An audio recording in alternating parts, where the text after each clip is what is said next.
Hello students, मैं हूं आदित्य सिद्दीकी, आपका मास सर, और हम पढ़ रहे हैं NEET final touch division course. जैसे कि आप जानते हैं कि हम 11th वाला पूरा पोर्शन कंप्लीट कर चुके हैं, सारे चैप्टर्स हम देख चुके हैं, सारे चैप्टर्स हम कर चुके हैं।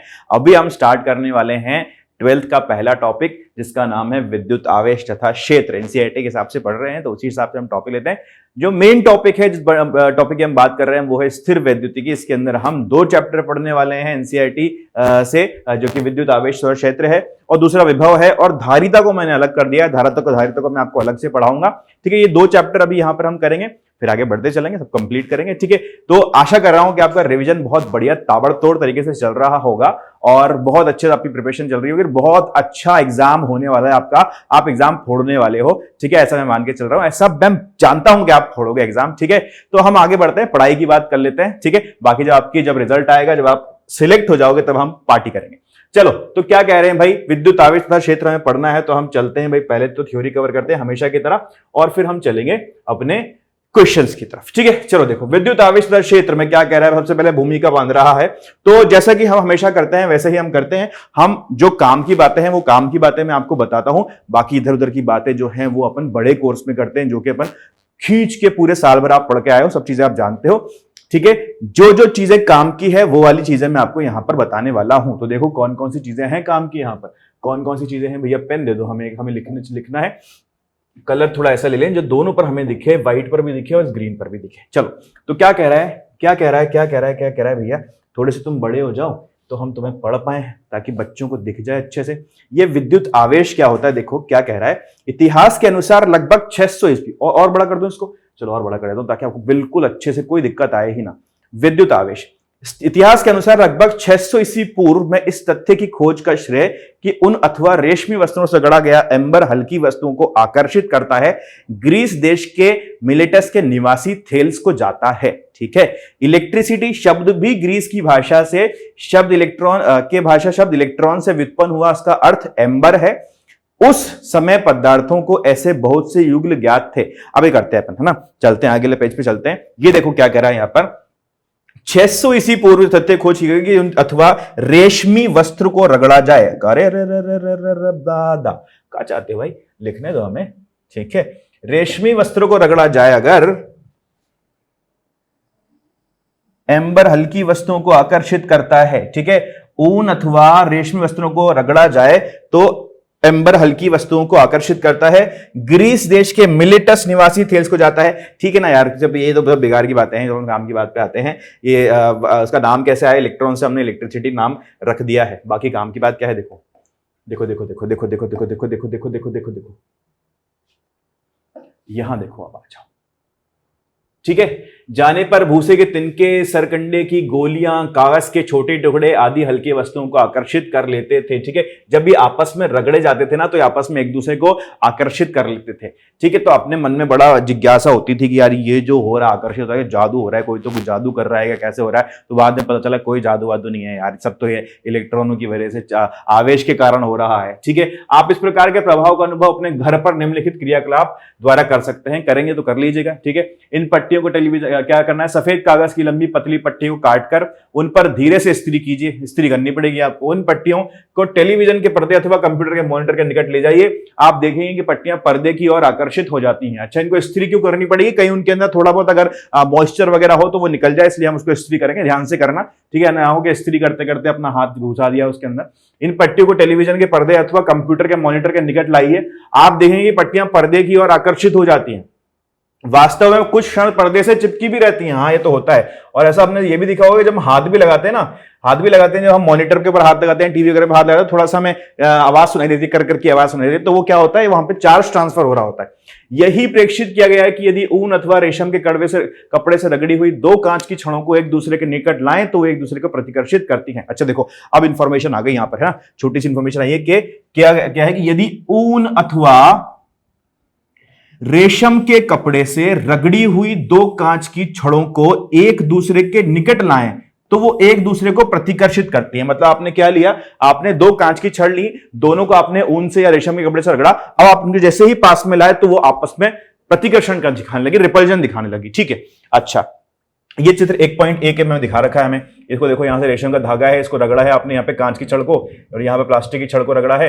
तो देखो, जब प्लास्टिक की छड़ को रगड़ा है तो रेशम के धागे, जब कांच की छड़ को रगड़ा है तो रेशम के धागे के ऊपर पॉजिटिव चार्ज आया है और यहाँ पर नेगेटिव चार्ज, यहाँ पर दोनों पॉजिटिव दिखा रखा। अच्छा, दोनों ही कांच की छड़ है, अल्लाह क्या कर रहे हैं, ठीक है, दोनों ही कांच की छड़ है। रेशम के धागे से जब रेशम से आप उसको रगड़ोगे तो आपको दिखेगा कि यहां पर एक चार्ज डेवलप हो गया। जब दूसरी कांच की छड़ आप लेकर आओगे ना तो दूसरी कांच की छड़ ये रिपल्जन करेगी, लेकिन प्लास्टिक छड़ जब लेकर आओगे तो ये आपस में अट्रैक्शन शो करेगी। ठीक है, यहां पर भी प्लास्टिक की छड़ लेकर आओगे तो आपस में अट्रैक्शन शो करेगी, ये इस तरह से आकर्षण प्रतिकर्षण दिखने लगेगा, है ना। अच्छा चलो, ऊन की वे लड़ियां अथवा रेशम के कपड़े के टुकड़े जिनमें इन छड़ों को रगड़ा गया है परस्पर एक दूसरे को प्रतिकर्षित करते हैं, परंतु कांच की छड़ तथा ऊन एक दूसरे को आकर्षित करते हैं। इसी प्रकार बिल्ली की समूर से रगड़ी हुई दो प्लास्टिक की छड़ें एक दूसरे को प्रतिकर्षित करती हैं, परंतु समूर को आकर्षित करती हैं। ठीक है, बिल्ली का जो फर होता है उससे अगर आप किसी छड़ को रगड़ते हो, प्लास्टिक की छड़ को रगड़ते हो, ठीक है, तो वो एक दूसरे को तो प्रतिकर्षित करेंगे लेकिन बिल्ली के फर को आकर्षित करने लगेंगी। ठीक है, समूर कहते हैं बिल्ली के फर को, समूर, व्हाट अ नेम। इसके विपरीत प्लास्टिक की छड़ें कांच की छड़ों को आकर्षित करती हैं। ठीक है, प्लास्टिक की छड़ें कांच की छड़ों को आकर्षित करेंगी, तथा सिल्क अथवा उस पे कांच की छड़ों को रगड़ा गया है तो प्रतिकर्षित करती हैं। कांच की छड़ समूर को प्रतिकर्षित करती है। कांच की छड़ क्या करेगी? समूर को प्रतिकर्षित करेगी। भैया जितनी छड़ें हैं ना, जितनी छड़ें हैं, जितनी समान छड़ें हैं, वो सब आपस में एक दूसरे को प्रतिकर्षित कर रही हैं। ठीक है, और जो अलग अलग चीजें हैं वो आकर्षित कर रही हैं। तो देख सकते हो आप ये क्यों हो रहा होगा, इसके बाद अपन चलते हैं। अच्छा, अगर क्या करें, वर्षों के प्रयास तथा सावधानी पूर्वक किए गए प्रयोगों एवं उनके विश्लेषण द्वारा सरल प्रतीत होने वाले तथ्य स्थापित हो पाए हैं। ठीक है, ये आपको जो लग रहा है ना, जो अपने क्लास में मैंने आपको झट से बता दिया, एक पैराग्राफ पूरा बीच में खा भी गया। ठीक है, ये ऐसे होता होगा, ऐसे होता होगा, ऐसा होगा, तो अपने मन में अभी मस्तिष्क में है ये चीज कि यार चार्ज नाम की एक चीज होती है, इलेक्ट्रॉन जो है वो चल सकते हैं, ट्रांसफर हो सकते हैं, इसलिए ये हो रहा है ना। ये अपने को पता है अभी, इसलिए अपने को समझना बहुत आसान लग रहा है।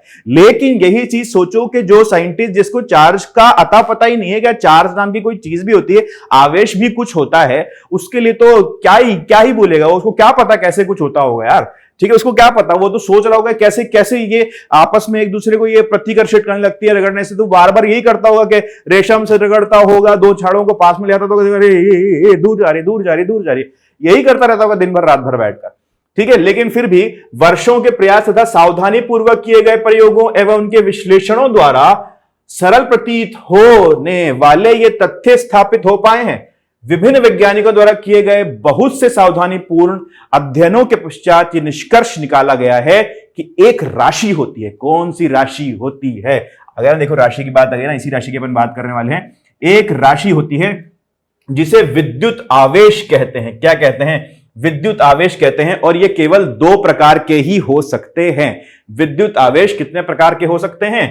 केवल दो प्रकार के ही हो सकते हैं। जानते हो ना पहले से यार, बचपन से जानते हो कि आपको बता दिया जाता है दो प्रकार के आवेश होते हैं। जरा सोचना कभी कि दो प्रकार के आवेश ही क्यों होते हैं, 3 प्रकार, 1 प्रकार, 50 प्रकार, अनंत प्रकार के आवेश क्यों नहीं होते। जरा इसके ऊपर थोड़ा सा विचार करना, तो आपको समझ में आएगा कि दो प्रकार क्यों होते हैं। विद्युत आवेश कहलाने वाली राशि के केवल 2 प्रकार ही होते हैं। हम कहते हैं कि प्लास्टिक एवं कांच की छड़, रेशम, समूर, सरकंडे की गोलियां आदि पिंड विद्युन्मय हो गए हैं। ठीक है, जैसे ही आपने एक दूसरे पर रगड़ा है, उनको रेशम से कांच को रगड़ा है या प्लास्टिक से रगड़ा है या बिल्ली के समूर से रगड़ा है, जिससे भी आप उसको रगड़ रहे हो, तो आप ऐसा कह सकते हो कि ये रगड़न जो आप कर रहे हो, जो रगड़ रहे हो आप, उसकी वजह से ये विद्युम्न हो गए हैं। क्या हो गए? ये पिंड विद्युम्न हो गए हैं।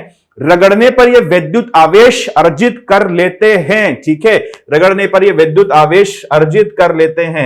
आगे बात कर रहा है, सरकंडे की गोलियों पर किए गए ये प्रयोग ये सुझाते हैं कि आवेश 2 प्रकार के होते हैं, तथा हम ये पाते हैं कि सजातीय आवेश एक दूसरे को प्रतिकर्षित तथा विजातीय आवेश एक दूसरे को आकर्षित कर। अगर समान प्रवृत्ति के आवेश हैं तो प्रतिकर्षित करेंगे, और विपरीत प्रवृत्ति के आवेश हैं तो आकर्षित करेंगे। ठीक है, जानते हैं अपन पहले से। ठीक है, लेकिन फिर भी एक बार अपन ने पढ़ लिया इसको।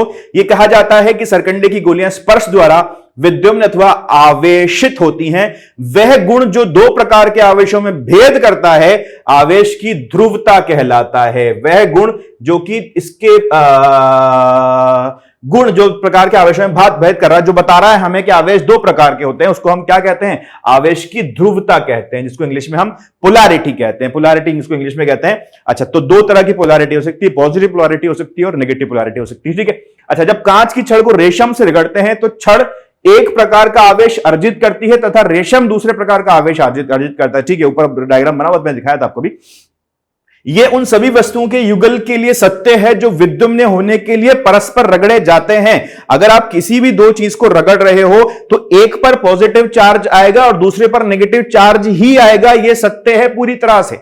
यदि अब विद्युम्न कांच की छड़ को उस रेशम के संपर्क में लाते हैं जिससे उसे रगड़ा गया था, तो अब वे एक दूसरे को आकर्षित नहीं करते, अब ये अन्य हल्की वस्तुओं को भी आकर्षित अथवा प्रतिकर्षित करते हैं, जैसा कि विद्युम्न होने पर कर रहे थे। क्या कहा इसने? ठीक है, ऊपर से निकल गया हमारे।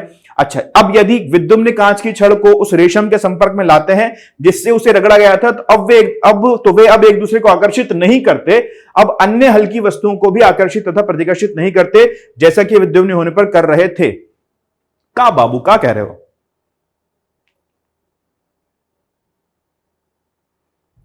अच्छा, आप संपर्क में लाते हैं, तो संपर्क में लाते हैं तो ये एक दूसरे को आकर्षित नहीं करेंगे जैसे कि पहले कर रहे थे। क्यों? क्योंकि ये फिर से वापस लाने पर, फिर से टच करने पर वापस से जो क्या है, डिस्चार्ज हो चुके हैं। इनका जो चार्ज है वो वापस से जा चुका है, आवेश जा चुका है, इधर से उधर जा चुका है और एक दूसरे को न्यूट्रल कर चुके हैं। तो अब ये जो होंगे वो नहीं करेंगे। ठीक है, आगे बात करी जाए। चलो भैया आ जाओ, आओ बढ़ाएं साइज इनका। देखो क्या कह रहा है, इस प्रकार रगड़ने के पश्चात वस्तुओं द्वारा अर्जित आवेशित वस्तुओं को एक दूसरे के संपर्क में लाने पर लुप्त हो जाता है।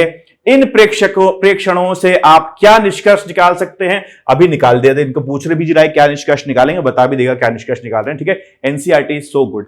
ये तो केवल इतना बताता है कि वस्तुओं द्वारा अर्जित विजातीय आवेश एक दूसरे के प्रभाव को निष्फल कर देते हैं, इसलिए बेंजामिन फ्रैंकलिन ने आवेशों को धनात्मक तथा ऋणात्मक कहा है।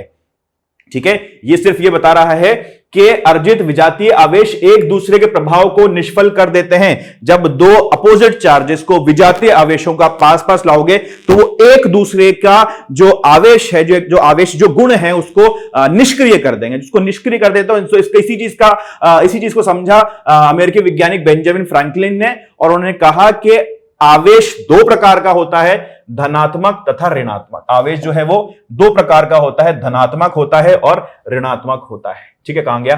या धनात्मक और ऋणात्मक होता है। ठीक है, तो आवेश जो है वो दो प्रकार का है। कौन कौन सा है भाई? एक तो धनात्मक है और दूसरा तो ऋणात्मक है। ठीक है, याद रखेंगे, दो चीजें पता चलेगी। चलो, अच्छा, हम जानते हैं कि अब जब हम किसी धनात्मक संख्या को उसी परिमाण से ऋणात्मक संख्या से जोड़ते हैं तो योगफल शून्य हो जाता है। ठीक है, ठीक है। आवेशों को धनात्मक तथा ऋणात्मक नाम देने के पीछे यह तर्क भी रहा होगा, परिपाटी के अनुसार कांच की छड़ अथवा बिल्ली के समूह पर आवेश धनात्मक कहलाता है तथा प्लास्टिक छड़ अथवा रेशम के आवेश पर ऋणात्मक कहता है। जब किसी वस्तु पर कोई आवेश होता है तो वो वस्तु विद्युम्न अथवा आवेशित कही जाती है। जब उस पर कोई आवेश नहीं होता तो अनावेशित कही जाती है। जब उसके ऊपर आवेश है तो आवेशित कहेंगे, जब नहीं है तो अनावेशित कहेंगे। क्या है यार? ठीक है।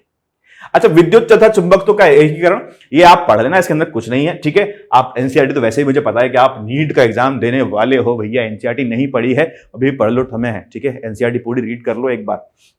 लाइनें मैं क्या करता था, मैं जब एनसीईआरटी पढ़ता था, जब भी मैं एनसीईआरटी पढ़ता था तो मैं अपने साथ हाइलाइटर वगैरह लेकर बैठता था बढ़िया से। ठीक है, और जो जो काम की चीज होती है हाईलाइट करता जाता था। हालांकि ऐसा कभी नहीं हुआ कि मैंने बाद में जब एनसीईआरटी किताब खोली हो, ठीक है, तो वो हाईलाइटेड चीजें ही पढ़ी हूं, मैं वापस एक बार उसको रीड कर लेता था। लेकिन उससे फायदा क्या होता है, जो चीज आप हाईलाइट करते हो ना, वो चीज आपको याद हो जाती है, उसी समय पर याद हो जाती है कि यार मैंने यहाँ पे इसको हाईलाइट किया। दिमाग जो है ना उसको इंपॉर्टेंट मार्क कर लेता है हमारा कि ये इंपॉर्टेंट चीज है, इसको याद रखना। तो हाईलाइट करने का ये फायदा भी है। ठीक है, जरूरी नहीं है कि बाद में पढ़ना हो इसीलिए हाईलाइट किया जाए। हाईलाइट आप इसलिए भी करो दिमाग के अंदर छप जाए कि यार ये मैंने हाईलाइट किया था। ठीक है, नहीं तो वो क्या है, वो पूरा डेटा कैसा होगा जब पूरी की पूरी सफेद शीट आपको दिख रही है यहां से लेकर यहां तक, और मैं सिर्फ इस वाले पार्ट को हाईलाइट कर दूं, हाँ, यहां से लेकर यहां तक इसको आवेश, यहां से मैं तो सिर्फ ये ब्रैकेट ही लगा दिया, तो ये ब्रैकेट मान लेगा मेरा दिमाग कि यार यहां पे ब्रैकेट लगा था। ये इंफॉर्मेशन इंपॉर्टेंट है, ये इंफॉर्मेशन मुझे अच्छे से रखनी है। ठीक है, तो अपन ये विद्युत तथा चुंबकीय विकिरण आप खुद से पढ़ेंगे। अपन आगे बात करते हैं, किसकी बात करेंगे, आगे क्या है, आगे चलते हैं। आगे अगले पेज पर है कुछ तो। ठीक है, बहुत सारी चीजें दे रखी हैं इसके अंदर, अपन देख लेते हैं इसके अंदर क्या क्या है। अच्छा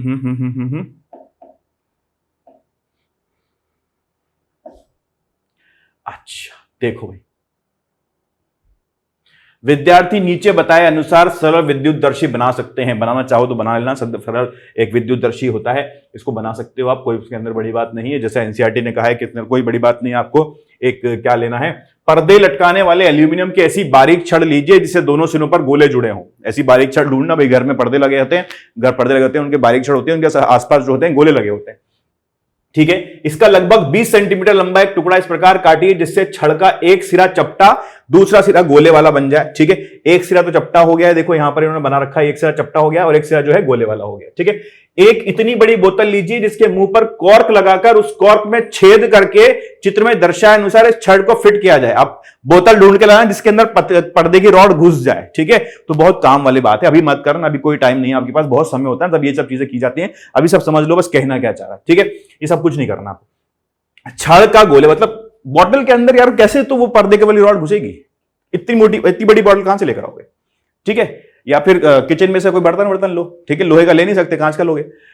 छड़ का गोले वाला सिरा बोतल के बाहर तथा कटा हुआ सिरा बोतल के भीतर रखना चाहिए। लंबा पतला एल्यूमिनियम पत्र लगभग 6 सेंटीमीटर लेकर इसे बीच में मोड़िए। एक पत्ता लीजिए एल्यूमिनियम का, छोटा सा एल्यूमिनियम फॉइल आती है, उसको मोड़िए 6 सेंटीमीटर लेकर, इसको मोड़ के यहां पर इस प्रकार से रख दीजिए। इसे बीच में मोड़िए और इसे छड़ से चपटे सिरे से सेल्यूलस टेप के साथ जोड़ दीजिए, ठीक है। वो बस टेप आती है उसको जोड़ देना, कुछ नहीं करना। इस प्रकार आपके विद्युतदर्शी के पत्र बन जाते हैं। अब कॉर्क को बोतल में इस प्रकार फिट करिए कि छड़ का गोला वाला सिरा कॉर्क से लगभग 5 सेंटीमीटर बाहर निकले, ठीक है। इस तरह से आपने फिट कर दिया कि ये 5 सेंटीमीटर बाहर बस आ रहा है, बाकी पूरा का पूरा जो है वो अंदर की तरफ है। कितना लिया था, 20 सेंटीमीटर लिया था ना, 20 में से 5 सेंटीमीटर तो सिर्फ बाहर है, बाकी का पूरा क्या है वो अंदर की तरफ है आपके पास, ठीक है।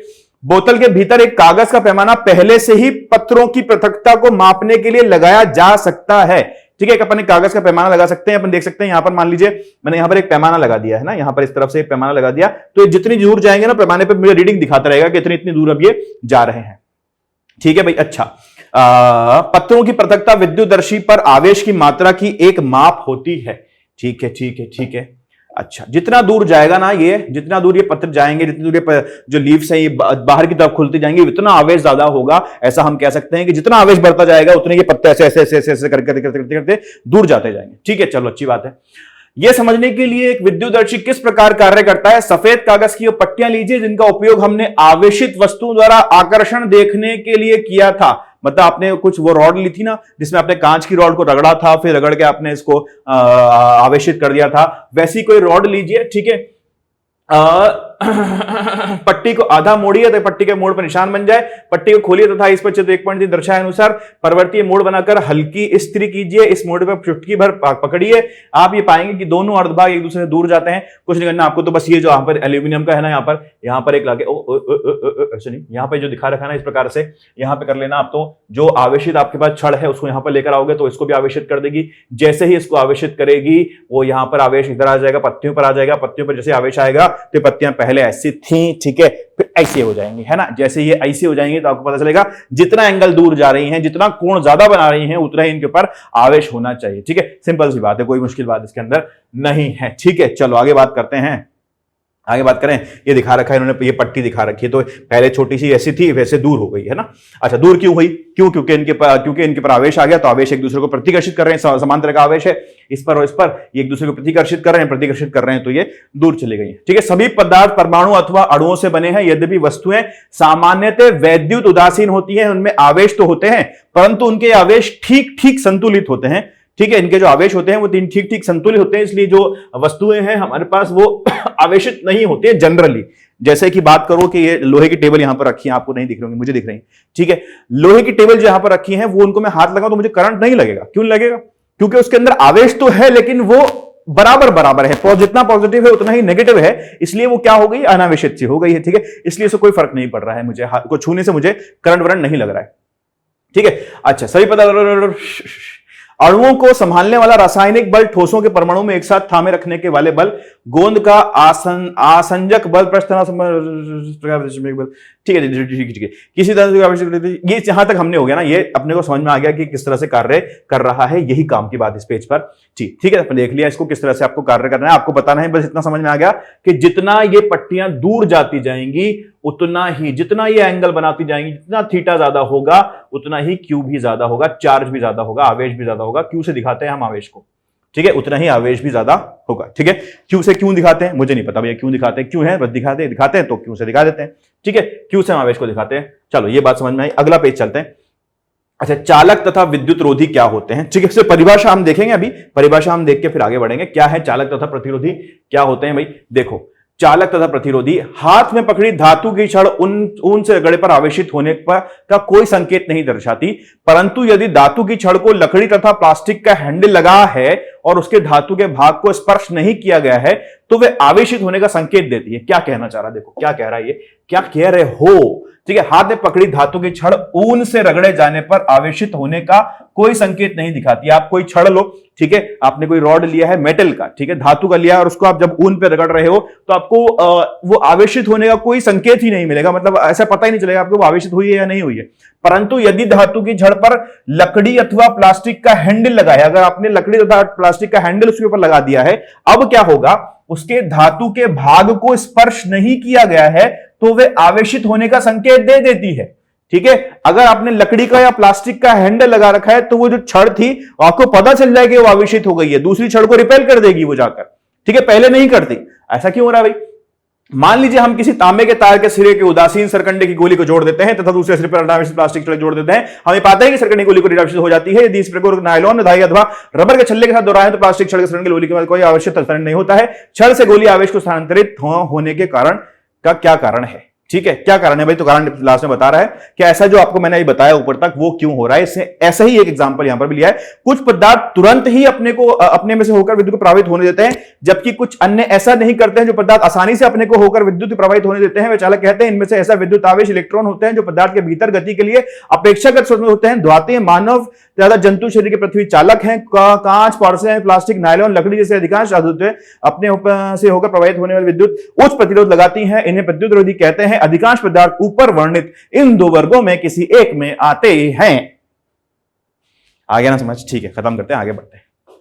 देखो क्या कह रहा है, ये कह रहा है कि जो पदार्थ होते हैं वो दो तरह के होते हैं। यहां से हमें क्या समझ में आया, ये पूरी की पूरी जो है वो कहानी है, बहुत सारी कहानी, सिर्फ ये वाली जो कहानी यहां पर थी ना, इसी कहानी को इसने रिपीट करके अलग अलग तरीके से समझाया है। क्या कहना चाह रहा है कि आपने जब पहले छड़ को पकड़ा था और छड़ को रगड़ा था तो क्या हुआ था? क्या हुआ था? उसने आवेश, जो आवेशन है उसको, उसका संकेत क्यों नहीं दिया, या आपको पता क्यों नहीं चला कि वो आवेशित हो गया है? क्यों?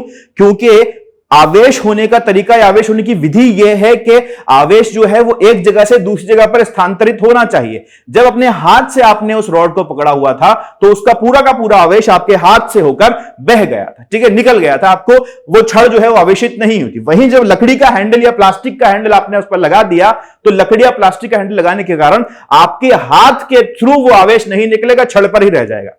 ठीक है, तो अपने पास दो तरह के मटेरियल हो गए, एक वो जो कि आवेश को बहने दें, दूसरे वो जो आवेश को बहने ना दें, या फिर एक वो जो अपने अंदर आवेश को रख लें, या दूसरे जो आवेश को ना रहने दें। ठीक है, आवेश को फ्री कर दे, तुम जाओ, हमें तुम्हारी जरूरत नहीं है, ऐसे करके। ठीक है, तो दो तरह के कौन कौन से हो गए? चालक और प्रतिरोधी। चालक वो हो गए जो कि आसानी से बहने दें आवेश को। विद्युत रोधी वो हो गए जो कि आसानी से ना बहने दें, जो प्रतिरोध लगाएं, जैसे कि प्लास्टिक, लकड़ी। ठीक है, और कौन कौन से एग्जांपल दे रखे हैं इन्होंने? नायलॉन, कांच, पोर्सिलेन। ठीक है, ये अधिकांश वस्तुएं हैं, सब दे रखा है। और गति, और इसने क्या दे रखा है? धातुएं, मानव तथा जंतु शरीर पृथ्वी चालक है। ये सारे चालक आपने दे दिए। ठीक है, ये सब चालक हो गए और ये विद्युत रोधी हो गए। चलो आगे बढ़े, आगे बढ़ो, आगे बढ़ो। प्रेरण द्वारा आवेशन। प्रेरण एक तरीका होता है, विधि होती है आवेशन की। प्रेरण, उसको भी हम समझ लेते हैं। प्रेरण द्वारा आवेशन कैसे किया जाता है दादा? ओ ओ ओ ओ ओ, ये क्या हुआ? ठीक है, ऐसा ना करो यार। प्रेरण द्वारा आवेशन, प्रेरण क्या होता है? प्रेरण क्या होता है? अब देखो, जैसे कि मैंने यहां पर आपको बहुत बढ़िया से है ना क्या किया, बहुत सारी कहानी सुनाई, बढ़िया बढ़िया, और आप एकदम मोटिवेट हो गए, और मोटिवेट होकर आप पढ़ने बैठ गए जाके। ठीक है, जैसे आप पढ़ने बैठे आपको प्रेरणा मिली तो इसलिए आप पढ़ने बैठ गए। ठीक है, तो प्रेरणा का मतलब क्या हुआ है? प्रेरण करने के लिए क्या मुझे आप तक आना पड़ा? नहीं, मुझे आप तक आपने आना पड़ा। ठीक है, आपने मेरी आवाज सुनी और मेरी आवाज सुनकर आपने प्रेरणा ले ली, ठीक है, प्रेरणा मिल गई आपको, ठीक है। अच्छा, तो ऐसा ही होता है प्रेरण द्वारा आवेशन। प्रेरण का मतलब क्या होता है, अगर कोई एक वस्तु के पास दूसरी वस्तु लाई जाए और इन दोनों को पास में लाने के कारण पहली अगर आवेशित हो और इसके कारण दूसरी भी आवेशित हो जाए, इसको हम प्रेरण कहते हैं। समझते हैं क्या कह रहा है। जब हम किसी सरकंडे की गोली को किसी आवेशित प्लास्टिक छड़ को स्पर्श कराते हैं तो छड़ का कुछ आवेश सरकंडे की गोली पर स्थानांतरित हो जाता है और आवेशित हो जाती है। इस प्रकार सरकंडे की गोली संपर्क द्वारा आवेशित होती है, तब प्लास्टिक की छड़ प्रतिकर्षित होती है तथा कांच की छड़ जो विजातीय आवेशित है की ओर आकर्षित होती है। परंतु कोई विद्युम्न छड़ हल्की वस्तुओं को क्यों आकर्षित करती है, इस प्रश्न का उत्तर अभी भी नहीं मिल पाया है, ठीक है। तो इसका उत्तर क्या है, किसने क्या किया, देखो ये क्या कह रहा है कि जब गोली के किसी आवेशित प्लास्टिक छड़ को स्पर्श कराते हैं, छड़ का कुछ आवेश जो है सरकंडे की गोली पर स्थानांतरित हो जाता है, ठीक है। ये अपन को समझ में आ गया। जब आपने टच कराया तो दो ट्रांसफर हो गया, इसमें समझ में भी आया। आपने भैया टच करा दिया ना यार, टच करा दिया, मैं आपको आगे हाथ मिलाऊंगा तो आपको समझ में आ जाएगा मैंने हाथ मिलाया, लेकिन यहीं से मैं हाथ हिलाऊंगा तो आपको समझ में थोड़ी आएगा, ठीक है। तो तब यह प्लास्टिक छड़ से प्रतिकर्षित होती है तथा कांच का जो वितातीय आवेश क्या आकर्षित, परंतु कोई विद्युम्न छड़ हल्की वस्तुओं को क्यों आकर्षित करती है, इस प्रश्न का उत्तर अभी भी नहीं मिल पाया है। जैसे कि जो अपन ने एग्जांपल लिया था वो स्त्री करके जो आपने पेपर के वो लिए थे, छोटे छोटे पीस लिए थे, उनको टीवी के पास आप ले गए थे, ठीक, जैसे ही पास भी आप ले गए थे ना तो चिपक गया था एकदम से, अपने आप से चिपक जाता है, ठीक है। बिल्कुल टच करने की जरूरत नहीं है। तो ऐसा क्यों हुआ भाई, टच नहीं किया तब भी आवेशित हो गया, ठीक है। तो इसके लिए अपन ने क्या है, तो एक एक्सपेरिमेंट यहां पर दे रखा है, इसको अपन करते हैं। विद्युत और स्टैंडों पर रखे दो धातु के गोले ए एवं बी को चित्र 1.4 में दर्शाए अनुसार एक दूसरे संपर्क में लाइए, ठीक है। एक दूसरे से इनको ऐसे संपर्क में ले आए आप, ठीक है, हमने इसको एक संपर्क में ले आए हैं। एक धन आवेशित छड़ इन गोलों में किसी एक माना ए के निकट लाइए तथा यह सावधानी बरतिए कि छड़ गोले के स्पर्श ना करे। अब आप इन दोनों को पास पास ले आए हैं, आपने इनको चिपका के रख रखा है। अब आप एक छड़ लेकर आए हैं यहां से और छड़ मान लिया है कि धनावेशित है। अरे बाबा चलो यार, छड़ मान लिया है क्या है, छड़ है धनावेशित, ठीक है भाई, छड़ है धन आवेशित, दिस इज धन आवेशित, धन आवेशित छड़ आपके पास। इतना ध्यान रखना है कि इस छड़ को छुआना नहीं है, छुआओगे तो क्या फायदा, अपना काम ही नहीं होगा फिर, है ना। अच्छा। गोले बी के पिछले पृष्ठ पर धनावेश का आधिक्य हो जाता है। इसको जैसे ही आप इसके पास लाए ना, तो ये देखो इलेक्ट्रॉन होंगे इसके अंदर क्या होगा, ऋणावेश होगा। ऋणावेश क्या करेगा, यार मेरे को पॉजिटिव चार्ज के पास जाना है तो खिंच के इधर चला आएगा, पूरा का पूरा यहाँ इकट्ठा हो गया, इस तरफ इकट्ठा हो गया, इस तरफ इकट्ठा हो गया, ठीक है। यहाँ पॉजिटिव चार्ज इकट्ठा हो गया और इसके कारण इधर जो हुआ ना, इधर इलेक्ट्रॉन की कमी हो गई और यहाँ पर इलेक्ट्रॉन की कमी होने के कारण यहाँ पर क्या हो गया, पॉजिटिव चार्ज हो गया, ठीक है भाई। अच्छा, तीसरा पॉइंट क्या है, बाकी सब बात की बात है। तीसरा पॉइंट कह रहा है चित्र 1.4c में, 1.4c क्या कह रहा है भाई,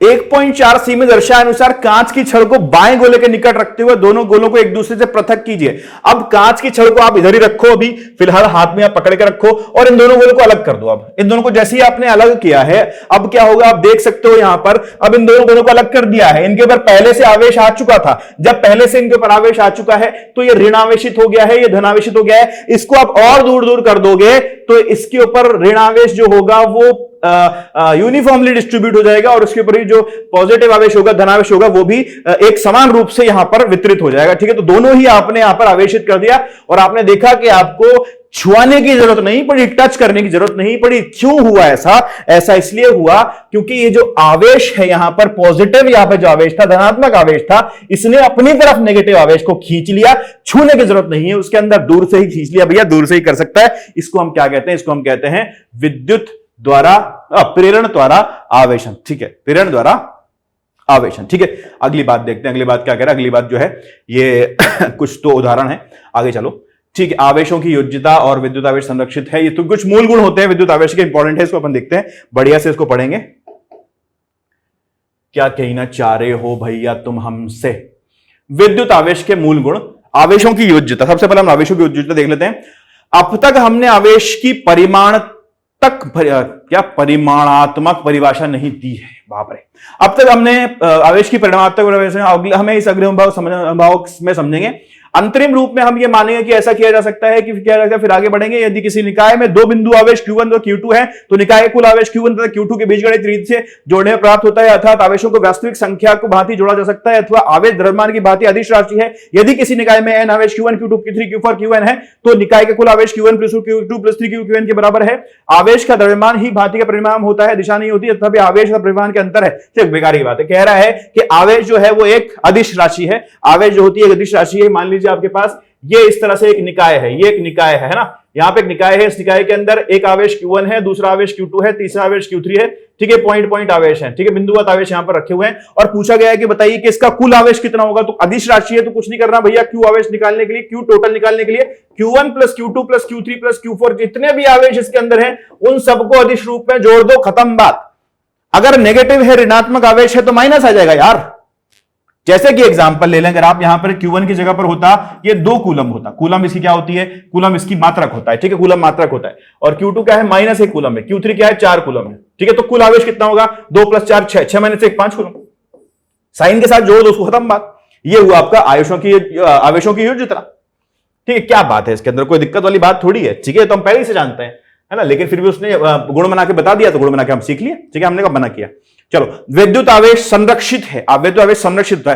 हम इस तथ्य की ओर पहले ही संकेत दे चुके हैं, जब वस्तुएं रगड़ने पर आवेशित होती हैं तो एक वस्तु की दूसरी वस्तु के इलेक्ट्रॉन का स्थलांतर होता है। क्या कोई नया आवेश उत्पन्न नहीं होता है, नहीं आवेश नष्ट होता है। विद्युत आवेश युक्त कणों की दृष्टि में लाएं तो हमें आवेश का संरक्षण की धारणा समझ में आएगी।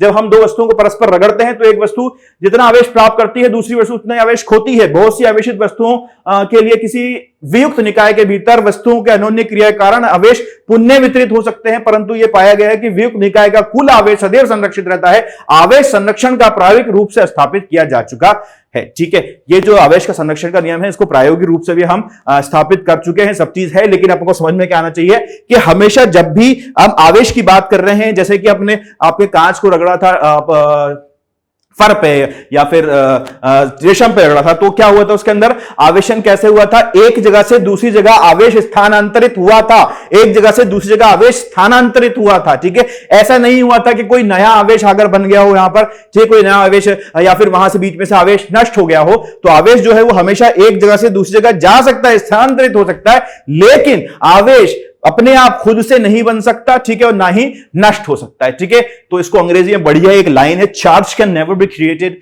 नॉट डिस्ट्रॉयड, कैसे बोलते हैं इसको, और इसको हम कहते हैं law of conservation of charge, और हिंदी में हम कहेंगे विद्युत आवेश संरक्षित है, ठीक है। चलिए, और विद्युत आवेश का क्वांटीकरण, ये बढ़िया सी एक प्रॉपर्टी है, मेरे को बहुत प्यारी लगती है प्रॉपर्टी, ठीक है। चलो देखते हैं।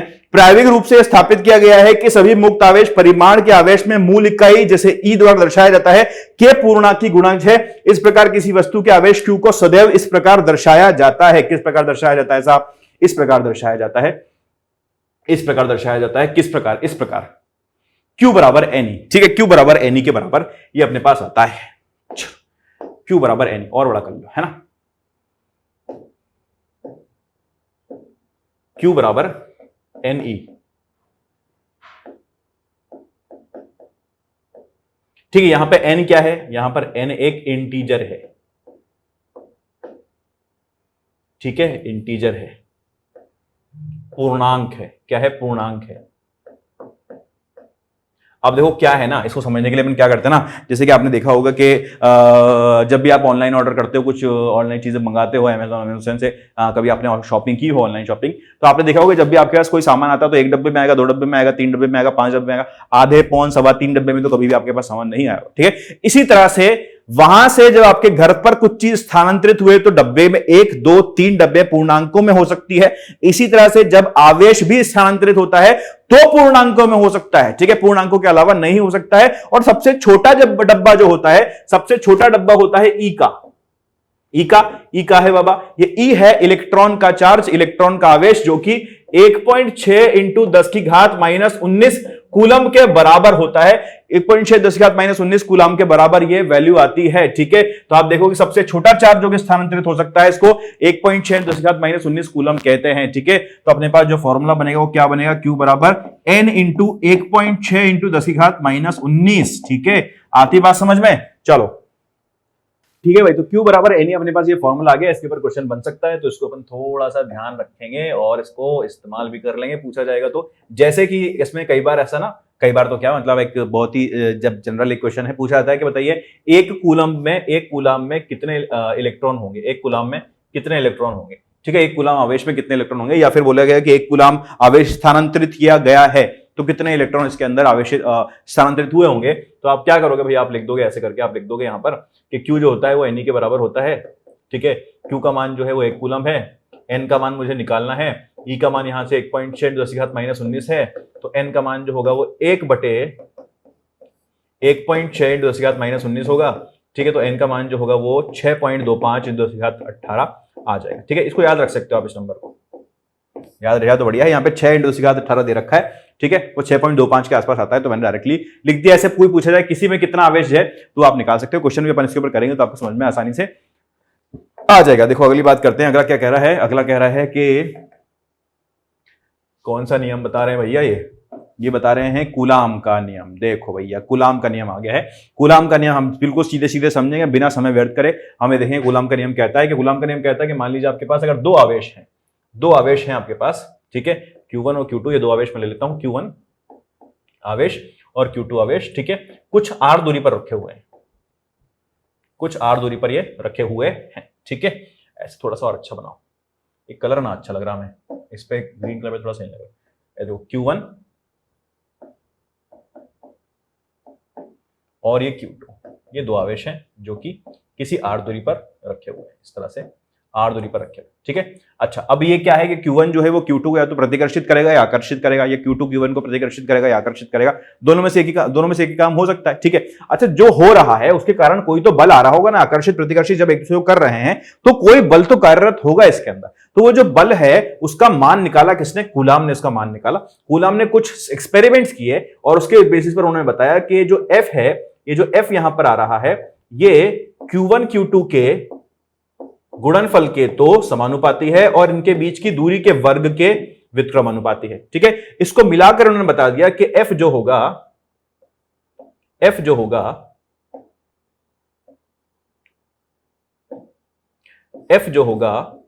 वो K Q1 Q2 बटे R² के बराबर होगा, जहां पर ये K जो है इसका मान होगा 9 × 10⁹, ठीक है। इसका यूनिट आ जाएगा न्यूटन मीटर स्क्वायर प्रति कूलम स्क्वायर,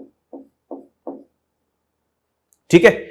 ये आपके पास फॉर्मूला आ गया कि F जो होगा वो K Q1 Q2 बटे R² के बराबर होगा। इसी को क्या कहते हैं हम, इसको हम कहते हैं कूलाम का नियम। चलो अच्छी बात है, आगे बढ़ते हैं, आगे बात करते हैं। और क्या बात करी कूलाम ने भाई, और क्या बात करी इसके अंदर कूलाम ने कहा, ये देखो ऐसे दिखते थे कूलाम, बहुत ही हैंडसम लड़के हैं, ठीक है। समीकरण 1.1 जैसे संबंध खो जाए, ठीक है, बहुत सारी बात मैं नहीं करूंगा यहां पर, चलिए आगे चलते हैं। ये सब जो बात है जो मैंने आपको बता दी है। अच्छा, ये आता है हमारे पास, काम कीजिए, F जो है वो 1/4πε0 Q1 Q2 बटे R² के बराबर है। इन्होंने क्या कहा, यहां पर जो आपके पास K आया था ना, इसका मान जो होता है वो 1/4πε0 के बराबर होता है। तो F को इन्होंने लिख दिया F बराबर 1/4πε0 Q1 Q2 बटे R², ठीक है। अच्छा, E0 को मुक्त आकाश या निर्वात की विद्युतशीलता अथवा परावैद्युतांक कहते हैं, ठीक है। Epsilon not, E0 epsilon not को क्या कहते हैं, एप्सिलॉन नॉट का नाम जो होता है वो होता है, क्या होता है भाई, निर्वात की विद्युतशीलता,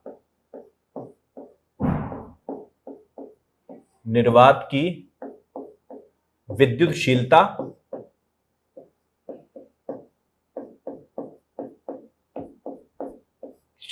ठीक है, या निर्वात का परावैद्युतांक आप इसको कह सकते हो, ठीक है। SI मात्रक में एप्सिलॉन नॉट का जो मान होता है 8.85। ये जो इंपॉर्टेंट चीजें मैं इसको लिख रहा हूं, इसको 10⁻12, ठीक है। यूनिट इसका हो जाएगा कूलम स्क्वायर प्रति न्यूटन मीटर स्क्वायर, ठीक है।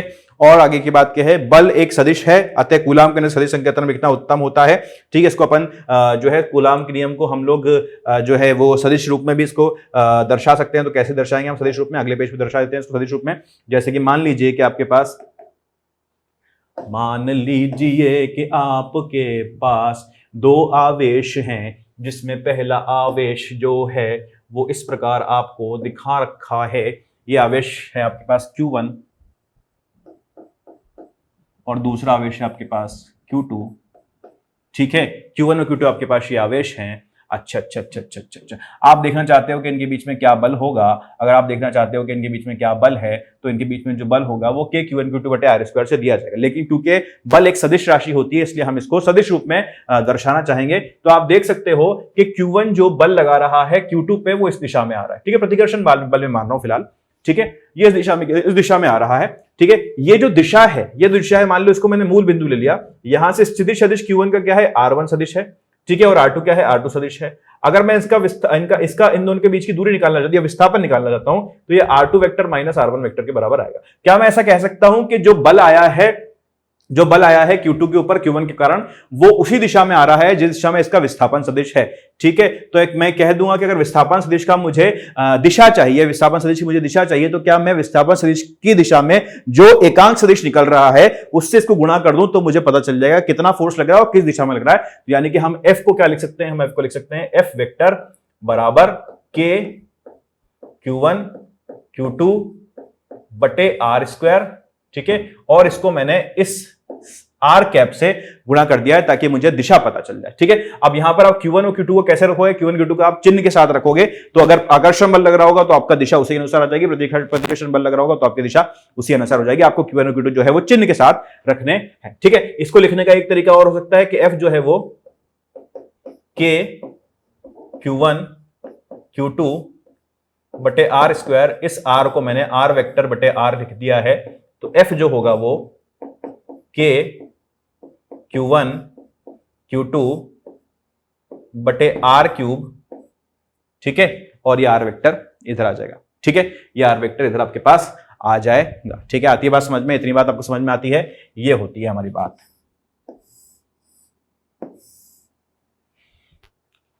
ठीक है, अच्छा, इस R वेक्टर को मैं कैसे लिख सकता हूं, यहां पे देखो ये R यहां पर जो आया था, ये इन दोनों के स्थिति सदिश का जो था यहां से अंतर आ रहा था। तो आप देखोगे F बराबर ट्राइंगल रूल से K Q1 Q2 बटे R स्क्वायर बटे R2 माइनस R1 वेक्टर का cube into R2 vector minus R1 vector.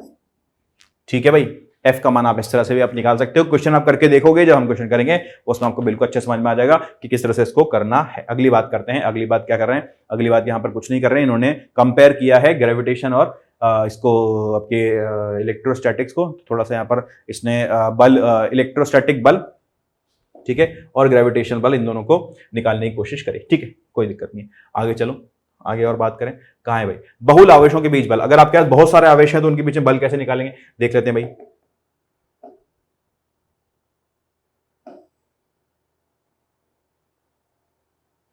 देखो क्या बोला है इसके अंदर कि मान लीजिए आपके पास बहुत सारे बल हैं। ये एक बल है Q1, ठीक है, ये Q1 आपके पास आवेश है। ठीक है, ये Q2 आवेश है और ये Q3 आवेश है। इन Q1 के ऊपर मुझे बल निकालना है, Q2 और Q3 के कारण। Q1 पे जो बल आएगा Q2 के कारण, वो देखोगे आप इस तरफ किसी दिशा में आएगा, इसी लाइन के अदिश आएगा, अनुदिश आएगा। ठीक है, और इस Q3 के कारण जो बल आएगा वो इस लाइन के अनुदिश होगा। ठीक है, तो कुल बल जो इसके ऊपर लग रहा होगा, वो कुल बल जो होगा वो इनका परिमाण के बराबर होगा, जो कि इधर कुछ दिखा रहा होगा। कुल बल जो Q1 के ऊपर होगा इस तरह से यहां पर लग रहा होगा। तो यहां से हमें समझ में आता है कि Q1 Q2 Q3 Q4 Q5 कितने भी आपके पास आवेश हो, उन सबके जो बल है उन सबको आप जोड़ दें, उन सबको आप उन सबका आप सदिश योग कर दें, तो आपको कुल बल पता चल जाएगा किसी आवेश के ऊपर कुल बल कितना आ रहा है। ठीक है, तो अब क्या करना है, सदिश योग आपको करना है। इसको हम अध्यारोपण का नियम भी कहते हैं। सदिश योग क्या कहते हैं इसको, अध्यारोपण का नियम।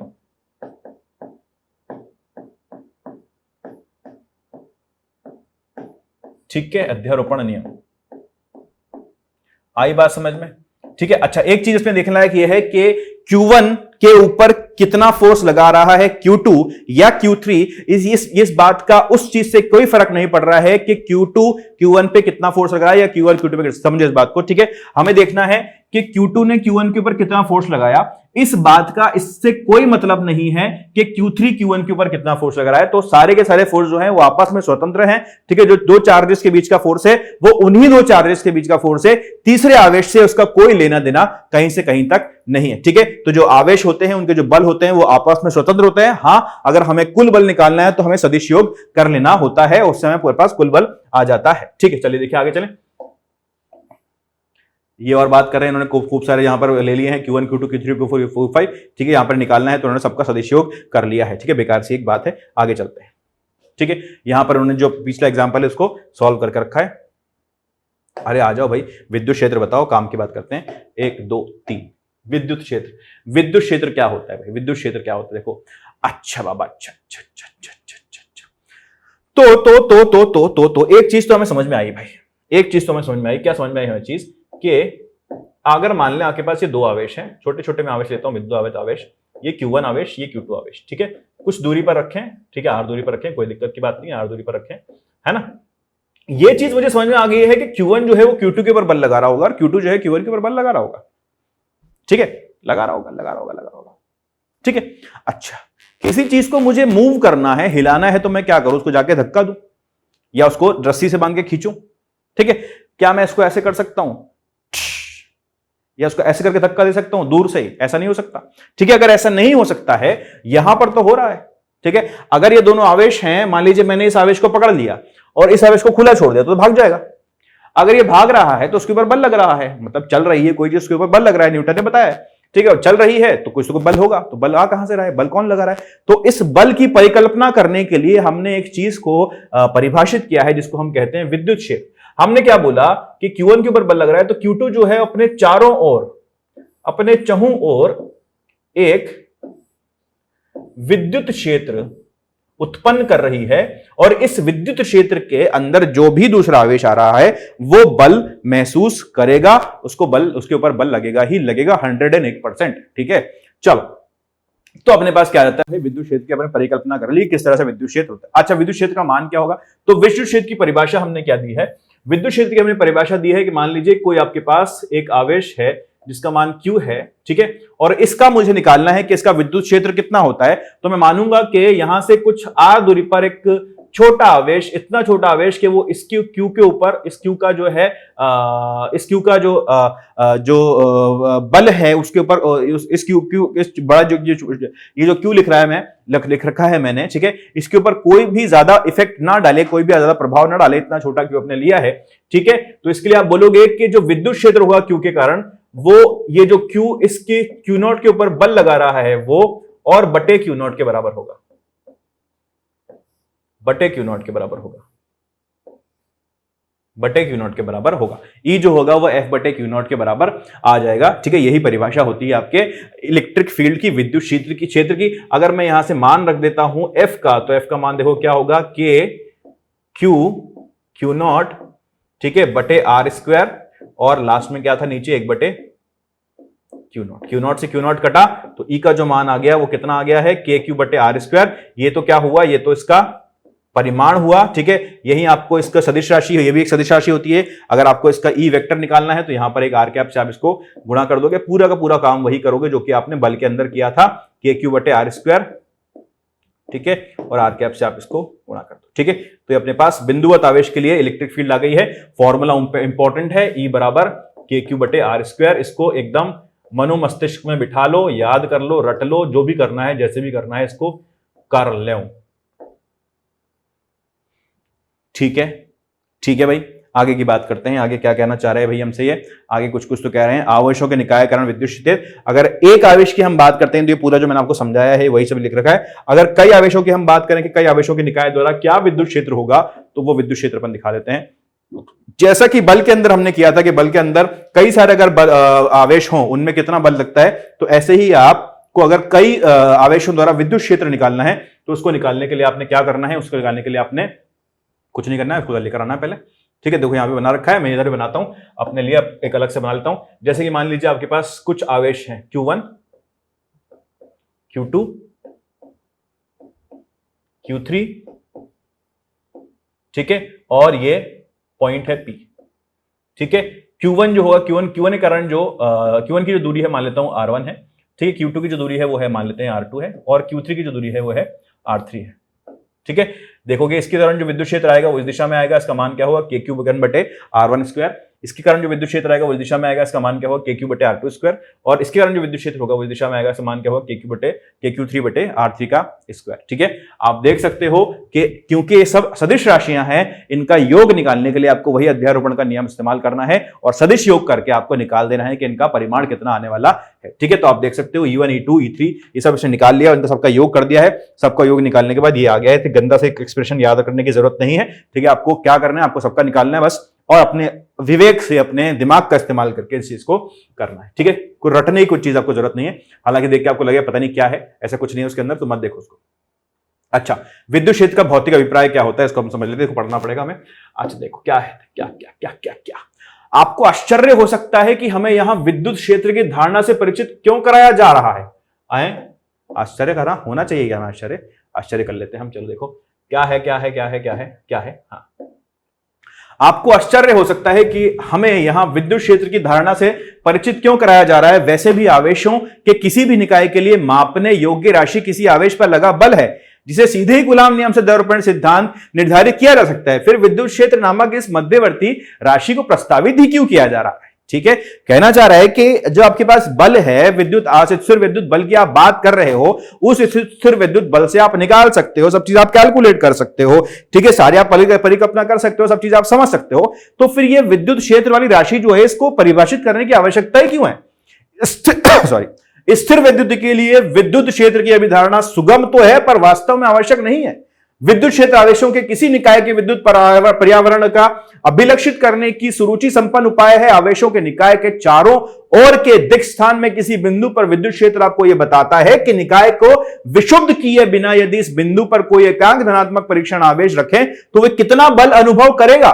विद्युत क्षेत्र आवेशों के निकाय का एक अभिलक्षण है तथा विद्युत क्षेत्र के निर्धारण के लिए आपके द्वारा उस बिंदु पर रखे जाने वाले परीक्षण आवेश पर निर्भर नहीं करता। भौतिक में क्षेत्र शब्द का उपयोग व्यापक रूप से उस राशि को निर्दिष्ट करने के लिए किया जाता है जो दिक् स्थान के प्रत्येक बिंदु पर परिभाषित की जा सके तथा एक बिंदु से दूसरी बिंदु पर परिवर्तित होती हो।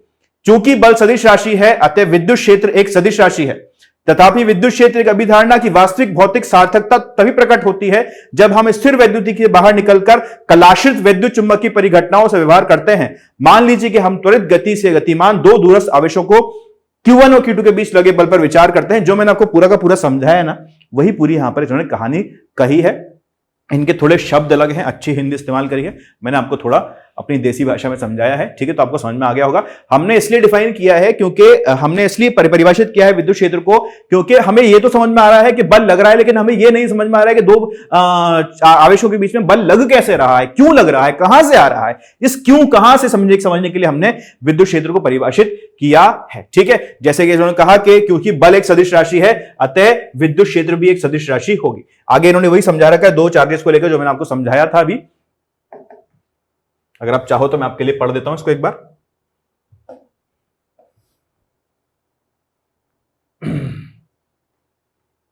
Q1 की गति तक Q पर काल क्षेत्र की क्षेत्र का विच्छेदन इस प्रकार है कि गति छोड़ो, कोई काम की बात नहीं। ठीक है, अपन काम की बात पे आते हैं। ये एग्जांपल है, इसको छोड़ते हैं। ठीक है, क्वेश्चन समझ वैसे ही बहुत करने को है तो एनसीईआरटी एग्जांपल्स आप खुद से कर लेंगे।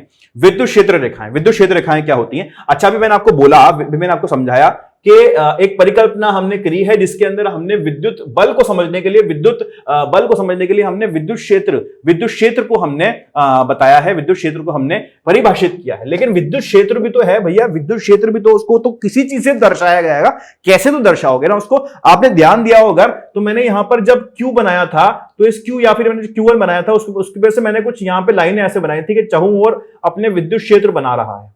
ठीक है, तो ये जो लाइनें बनाई थी ये क्यों बनाने की जरूरत पड़ी। अगर मैं लाइनें नहीं बनाता तो आपको एक परिकल्पना करने में, आपको इमेजिन करने में थोड़ी सी डिफिकल्टी हो सकती थी, थोड़ी सी आपको कठिनाई हो सकती थी कि ये हो कैसे रहा होगा। लेकिन जैसे ही ये लाइनें मैंने बना दी, लाइनें मैंने आपको दिखा दी, तो आपके दिमाग में बिल्कुल क्लियर इमेज हो गई, बिल्कुल क्लियर पिक्चर बन गई कि ये हो कैसे रहा होगा। ठीक है, तो ये जो लाइनें मैंने बनाई हैं इनको हम कहते हैं विद्युत क्षेत्र रेखाएं।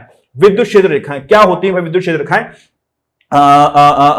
हाँ, आइए किसी बिंदु आवेश के कारण ई को चित्रात्मक निरूपित करने का प्रयास कर सकते हैं। मान लीजिए कि बिंदु आवेश मूल बिंदु पर स्थित है। प्रत्येक बिंदु पर विद्युत क्षेत्र की दिशा के अनुदिश संकेत करते हुए क्षेत्र की तीव्रता अनुमानित लंबाई के सदिश खींचिए। चूंकि किसी बिंदु पर विद्युत क्षेत्र का परिमाण आवेश की उस बिंदु की दूरी के वर्ग के व्युत्क्रम अनुसार घटता है, मूल बिंदु के दूर जाने की सदिश लंबाई के निरंतर घटती है तथा इसी दिशा सदैव बहिर्मुखी आरेख संकेत करती है। ठीक है, क्या कहना चाह रहा है? देखिए, आपको बोला है कि मैंने आपको ये समझा दिया किस तरह से आप लाइनों से इसको दिखाएंगे, लेकिन आप देख सकते हो कि यहां पर जैसे जैसे इस आवेश से, ये आवेश है, यहां पर धनात्मक आवेश रखा है, जैसे जैसे इस आवेश से आप दूर जा रहे हो, जैसे इस आवेश से आप दूर जाओगे, वैसे वैसे ये जो सदिश हैं या जो एरो हैं, ये जो तीर हैं, इनके जो लंबाई है वो घटती जाती है, घटती जाती है, घटती जाती है। ठीक है, इनकी लंबाई जो है वो घटती जाती है, घटती जाती है, घटती जाती है। ठीक है, क्यों घटती है? क्योंकि हम जानते हैं कि जैसे जैसे हम दूर जाएंगे वैसे वैसे विद्युत क्षेत्र का जो परिमाण है वो कम होता जाएगा, कम होता जाएगा, कम होता जाएगा। अगर कम होता जाएगा तो सदिश जो यहां पर दिख रहे हैं आपको, इनका जो लंबाई है वो भी कम होती जाएगी। ठीक है, अब क्या कर रहा है? अब क्षेत्र परिमाण का क्षेत्र रेखाओं घनत्व द्वारा निरूपित किया गया है।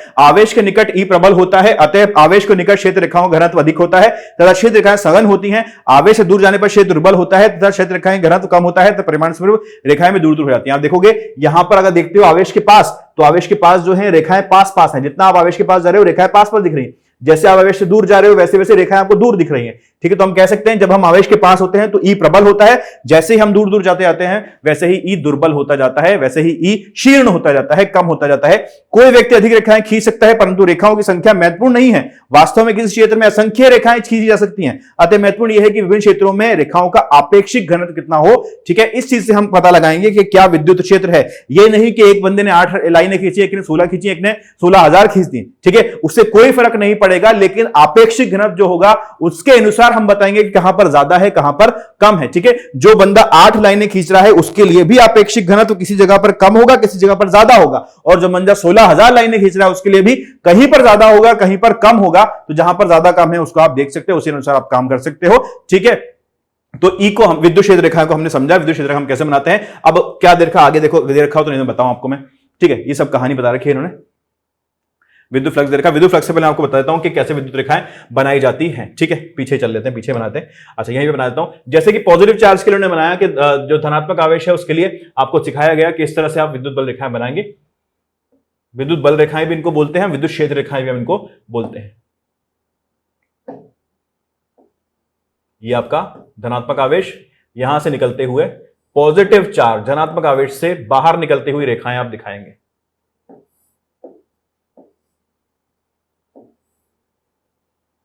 बाहर निकलती हुई रेखाएं आप दिखाएंगे। ठीक है, और अगर आपका आवेश ऋणात्मक है तो यहां से अंदर आती हुई रेखाएं आप दिखाएंगे इस तरह से। ठीक है, या तो एरो यहां बना दो, कहीं बना दो।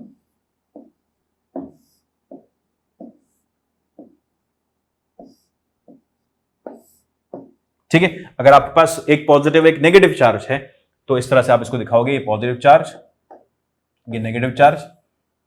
तो विद्युत बल रेखाएं जो होंगी वो इस तरह से पॉजिटिव से शुरू होंगी और नेगेटिव पे खत्म होंगी। हमेशा पॉजिटिव से शुरू होती हैं, नेगेटिव पर खत्म होती हैं। ऐसे आप काफी सारी बना सकते हो, जितना चाहे आपका मन हो उतना आप बना सकते हो। इधर भी आपको दिखाना है, नेगेटिव में अंदर आती हुई,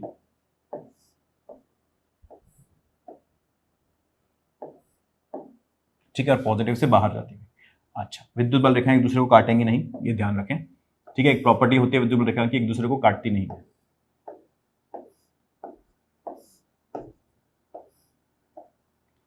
ठीक है, इस तरह से आप विद्युत बल रेखा यहां पर दिखा सकते हैं। ठीक है, ये अपने क्या हुआ, ये अपना हो गया पॉजिटिव नेगेटिव। अगर पॉजिटिव पॉजिटिव या नेगेटिव नेगेटिव रखे हो तो किस प्रकार से करेंगे, वही बना लेते हैं। कहां बनाएं, थोड़ा सा इसको जगह बनाएं।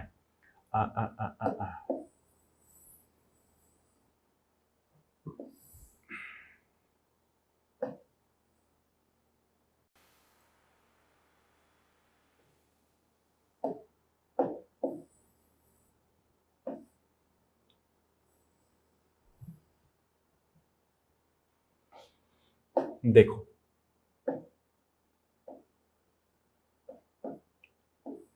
ये पॉजिटिव पॉजिटिव चार्ज है आपके पास, तो पॉजिटिव चार्ज की जो रेखाएं होंगी वो कुछ इस तरह से, क्योंकि प्रतिकर्षण होगा इनके बीच में। ठीक है, इस तरह से आपको बल रेखाएं दिखाई देंगी। ठीक है, आपस में टकराएंगी नहीं, इस चीज का हमें ध्यान रखना है।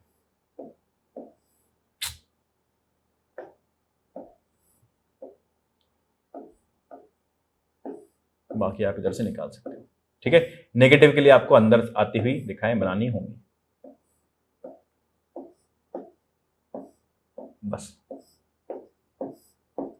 ठीक है। ये पॉजिटिव के लिए होगा, नेगेटिव के लिए आपको अंदर आती हुई रेखा बनानी पड़ेगी। अच्छा, अगर आपको पता करना है कि विद्युत बल रेखाओं के अनुसार का जो ई है उसकी दिशा किधर है, तो आप विद्युत बल रेखा पर कहीं पर भी एक स्पर्श रेखा बना दें और स्पर्श रेखा जिस दिशा को दर्शाएगी वही दिशा जो होगी वो ई की दिशा हो जाएगी। जैसे कि फॉर एग्जाम्पल अगर मैं यहां पर लूं तो ये कलर से चल जाएगा, ठीक है। यहाँ पर देखो इस दिशा, अगर मुझे इस बिंदु पर बताना है कि बिंदु पर क्या दिशा होगी, तो मैं यहाँ पर एक स्पर्श रेखा खींचूंगा और इसी तरफ इस पे ई की दिशा होगी। यहीं पर जो स्पर्श रेखा दिखा रही है जिस दिशा में, उसी दिशा में आपकी दिशा होगी ई की, यानी कि विद्युत क्षेत्र की, ठीक है। कहीं पर ही बनाना, यहाँ पर बनाना है आपको, यहाँ पर बनाना है तो यहाँ पर भी आप विद्युत बल यहाँ पे खींचो स्पर्श रेखा, तो यहाँ पर आपको पता चल जाएगा, ठीक है। आती बात समझ में? इस तरह से हम कर सकते हैं इसको, है ना। अच्छा, एक दूसरे को काटेंगे नहीं कहीं पर, क्यों नहीं काटेंगे, तो मान लो काट रही है, ठीक है। आप एक एग्जांपल ले लो कि हम तो कहते हैं काटती हैं साहब, ठीक है। यहाँ पर काट रही है, ये काट रही है, ठीक है। दो बल रेखाएं हैं इस तरह से एक दूसरे को काट रही है, ठीक है। अच्छा, इस बिंदु की बात करो अब, ये जो बिंदु आपने बनाया यहाँ पर, इस बिंदु की अगर मैं बात करता हूं तो इस बिंदु पर भैया दिशा बताओ कि किस दिशा क्या होगी इलेक्ट्रिक फील्ड की, ठीक है। इधर भी स्पर्श रेखा बन सकती है, इधर भी स्पर्श रेखा बन सकती है। जब दोनों जगह पर स्पर्श रेखा बन सकती है तो एक ही बिंदु पर दो इलेक्ट्रिक फील्ड, दो विद्युत क्षेत्र हो सकते हैं क्या? दो विद्युत क्षेत्र की दिशा हो सकती है क्या? पॉसिबल ही नहीं है।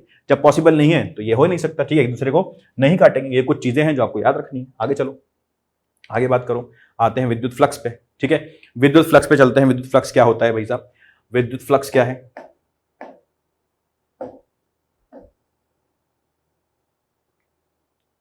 किसी डीएस क्षेत्रफल के छोटे पृष्ठ पर उसके अभिलंबवत v वेग से प्रवाहित होने वाले किसी द्रव को प्रवाह का विचार कीजिए। द्रव के प्रवाह की दर को इस क्षेत्र प्रति एकांक समय गुजरने वाले आयतन, चलो कुछ नहीं, ठीक है। क्या कह रहा है ये कि अगर आपके पास इस तरह से इसने बना रखा है प्लस क्यू माइनस क्यू, अपने जो मैंने अपने बनाया इन्होंने यहां पर बनाकर दिखा रखा है, ठीक है। अगर यहां को अगर हम परिकल्पना करते हैं इस तरह से हम सोचते हैं कि मान लीजिए आपके पास कुछ एरिया है यहां पर ए, ओहो ठीक है कोई नहीं, एक एरिया है हमारे पास ए और कुछ विद्युत क्षेत्र रेखाएं इस प्रकार निकल रही हैं, इस प्रकार विद्युत बल रेखाएं, विद्युत क्षेत्र रेखाएं, जो भी आप कहना चाहो, यहां से इस प्रकार निकल रही हैं, ठीक है, ठीक है। तो इस इकाई क्षेत्रफल से या इस क्षेत्रफल से जितनी विद्युत बल रेखाएं निकल रही होंगी, जो नंबर होगा बल रेखाओं का, ठीक है, उस नंबर को हम क्या कहेंगे? उस नंबर को हम कहेंगे कि ये फ्लक्स है, ये इतना इसके अंदर से फ्लक्स है। उपरोक्त वर्णित विद्युत क्षेत्र रेखाओं के चित्रण में हमने देखा कि किसी बिंदु पर क्षेत्र अभिलंबित रेखा एकांक क्षेत्र गुजरने वाली क्षेत्र रेखाओं की संख्या उस बिंदु पर विद्युत क्षेत्र प्रबलता की माप होती है, ठीक है। अभी हमने देखा था कि आपने बताया कि जिस बिंदु से जो रेखाएं, जितनी बल रेखाएं निकल रही हैं वहां पर उतना उसका माप हमें मिलेगा, उतनी प्रबलता मिलेगी। इसका तात्पर्य यह है कि यदि हम किसी बिंदु ई के अभिलंबित कोई डेल्टा क्षेत्रफल का छोटा समतलीय अवयव रख दें, इसमें गुजरने वाली क्षेत्र रेखाओं की संख्या ई डेल्टा इसके अनुक्रमाती है। अब मान लीजिए कि हम क्षेत्रफल अवयव को किसी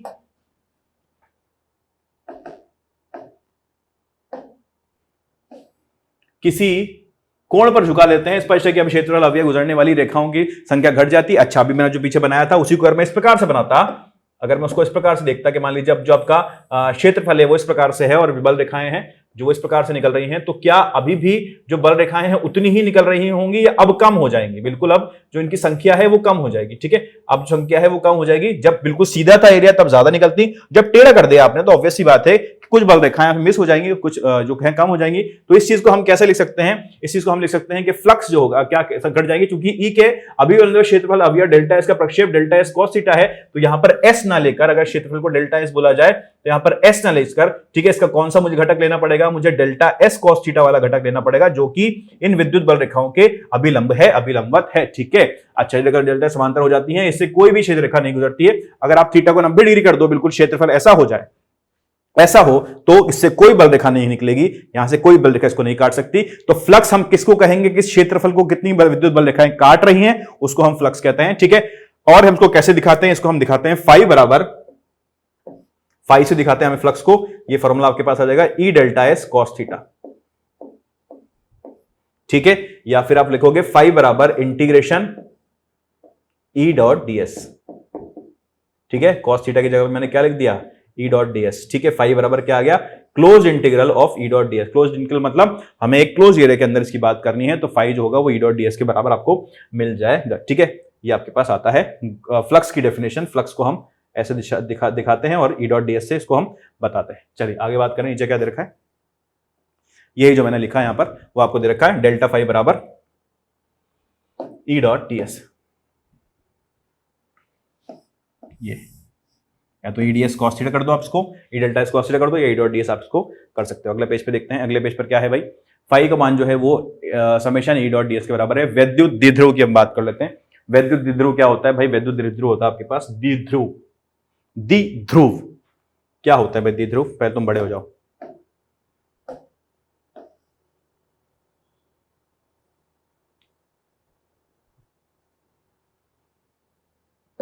जब किन्हीं दो आवेशों को इस प्रकार से Q1 आवेश और Q2 आवेश मान लेता हूं, मैं लेता हूं, ठीक है, इन दोनों आवेशों को बहुत कम दूरी मान लेते हैं कि, अरे सॉरी क्या मैं कर रहा हूं, ठीक है, जब दो समान परिमाण वाले और विपरीत चिन्ह वाले, विपरीत प्रवृत्ति वाले दो आवेशों को बहुत ही कम दूरी पर रखा जाए, यानी कि मान लो कि कुछ 2L दूरी पर इनको रखा जाए, ठीक है, तो ऐसे सिस्टम को, ऐसे निकाय को मैं क्या बोलता हूं, इसको मैं विद्युत द्विध्रुव के नाम से जानता हूं, ठीक है। तो आप बोलोगे सर इसमें कौन सी बड़ी बात है, ऐसा रख दो। बहुत कम दूरी जब मैंने बोला तो बहुत कम दूरी से मानता हूं कि जब मॉलिक्यूलर डिस्टेंसेस की बात होती है, एटॉमिक डिस्टेंसेस की बात होती है, इतने डिस्टेंस को हम बात करते हैं। जैसे कि एग्जांपल हम ले सकते हैं HCl मॉलिक्यूल का, तो H+ और Cl-, ठीक है, आप देख सकते हो उनके बीच में दूरी कितनी है, बॉन्ड लेंथ एंगस्ट्रॉम में आती है इनकी ना, तो बहुत कम दूरी होती है। तो ऐसे को हम क्या बोलते हैं, ऐसे को हम बोलते हैं विद्युत द्विध्रुव, ठीक है। अच्छा, प्रत्यक्ष रूप से विद्युत द्विध्रुव का कुल आवेश शून्य होता है, परंतु इसका यह अर्थ नहीं है कि विद्युत का विद्युत क्षेत्र शून्य हो। चूंकि आवेश Q और माइनस के कुछ पृथक है, कुछ पृथक्कन है, इनके कारण विद्युत क्षेत्र जब जुड़े जाते हैं तो ये एक दूसरे को यथार्थ रूप से निरस्त नहीं करते, परंतु यदि द्विध्रुव बनाने वाले आवेशों के पृथक्कन तुलना में दूरी r जो है वो इनसे बहुत बड़ी है, 2a लिया है, तो अपन 2a चाहो 2a ले लो, मैंने l ले लिया था, 2a ले लो। Q था माइनस के कारण जो क्षेत्र लगभग नष्ट हो जाते हैं। अधिक दूरियों पर किसी विद्युत द्विध्रुव के कारण जो विद्युत क्षेत्र 1/r² से भी अधिक गति से मंद होता है। यह गुणात्मक धारणा नीचे गए सुस्पष्ट परिकल्पना से उत्पन्न हुई है। विद्युत द्विध्रुव के कारण विद्युत क्षेत्र निकालना है, अपन तो सीधे सीधे वो निकालते हैं, ठीक है। काम की बात करते हैं, ये जो उन्होंने दे रखा है इसको अपन पढ़ लेंगे, एक बार देख लेंगे। देखो, अगर मुझे पता करना है कि मान लीजिए मेरे पास एक विद्युत द्विध्रुव है, ये आपको -Q आवेश मैंने यहां पर दे दिया है, ठीक है, और ये Q आवेश मैंने यहां पर ले लिया है, ठीक है, और मुझे पता करना है कि किसी बिंदु P पर, ये बिंदु P है यहां पर, और इसमें मुझे पता करना है कि इसका विद्युत क्षेत्र कितना है, ठीक है। तो कैसे निकालूंगा साहब, देखो ये दूरी मुझे दे रखी है, कितनी है इन दोनों के बीच में, 2a, और ये दूरी मैं मान लेता हूं कितनी है, यहां से ये दूरी है r, इनके बिल्कुल बीच से, मध्य से। ये 2a दूरी लेने का कारण ही यही है कि हमें ताकि हमारी कैलकुलेशन आसान हो जाए। अगर ये 2a था तो ये a हो जाएगा और ये a हो जाएगा, ठीक है। अच्छा, इस -Q के कारण देखो तो वहां पर विद्युत क्षेत्र कितना होगा भाई, विद्युत क्षेत्र जो दिशा होगी वो किधर होगी, विद्युत क्षेत्र की दिशा होगी वो इस तरफ आएगी, ठीक है, माइनस के कारण, ठीक है, और प्लस के कारण विद्युत क्षेत्र की दिशा किधर आएगी भाई, प्लस के कारण जो विद्युत क्षेत्र की दिशा आएगी वो इस तरफ आएगी, ठीक है, दिख रहा है हरे पे हरा, इधर आएगी, ठीक है। दोनों की जो वैल्यू होगी, उन दोनों की वैल्यू हम लिख लेते हैं। उन दोनों की वैल्यू क्या क्या आने वाली होगी, इसकी वैल्यू होगी जो हमने इसको मैं कह देता हूं E1 और इसको कह देता हूं E2, या इसको कह देता हूं E2, इसको कहता हूं E1, ठीक है। E1 बड़ा होगा इसलिए मैंने इसको E1, ठीक है। E1 का जो मान होगा वो क्या होगा भाई, E1 का मान हो जाएगा KQ बटे, ठीक है, दूरी कितनी है इनकी r, और में से a हटा दो तो r - a का होल स्क्वायर, ठीक है। E2 का मान होगा वो कितना होगा, KQ बटे दूरी कितनी है भाई, r और a जोड़ दोगे इधर तो आपको तो मिल जाएगा, तो KQ r + a का होल स्क्वायर, ठीक है। अब चिन्ह लेने की जरूरत नहीं है, क्यों, क्योंकि मैंने पहले से इनकी दिशा मान ली, ठीक है। तो E नेट का मान कितना होगा, E नेट हो जाएगा आपके पास KQ बाहर आ जाएगा, E1 में से E2 को माइनस कर दो तो अपने आंसर आ जाएगा 1/r - a का whole square minus 1/r + a का होल स्क्वायर, ठीक है। इसको हल कर लेते हैं थोड़ा सा, KQ r + a, r² + a² + 2ar और r² + a² - 2ar, तो यहां पे बच जाएगा आपके पास 4ar, ठीक है, अपॉन r² - a² की घात स्क्वायर, ठीक है, ये बच जाएगा हमारे पास ऊपर, ठीक है। अच्छा, इसको थोड़ा सजा के लिखेंगे, थोड़ा सा मैं इसको छोटा करूंगा ताकि मुझे जगह मिल जाए काम करने की, है ना। समझ तो लिया है हमने यहाँ पर क्या है, थोड़ा सा मैंने इसको छोटा कर दिया,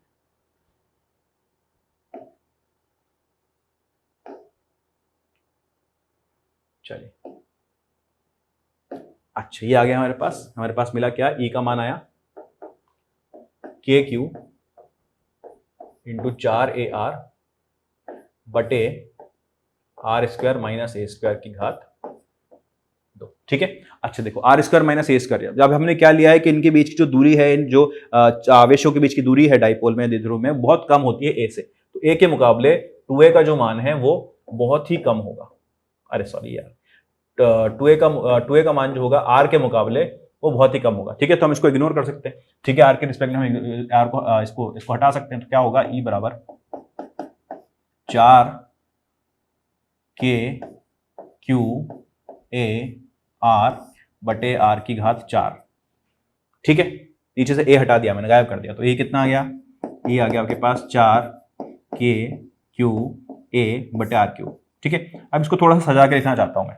क्या करूंगा मैंने लिखा है ई बराबर के क्यू, ठीक है, और 2 आगे ले लिया और 2a यहां पर ले लिया। 2a तो कितनी थी, इनके बीच की दूरी थी, है ना, और नीचे आर क्यू। तो आप देखोगे तो यहां पर एक नया मुझे एक राशि मिल जाएगी 2kp बटे आर क्यू। पी क्या है यहां पर भाई, ये पी क्या है यहां पर, पी होता है डाइपोल मोमेंट या फिर द्विध्रुव आघूर्ण। द्विध्रुव आघूर्ण,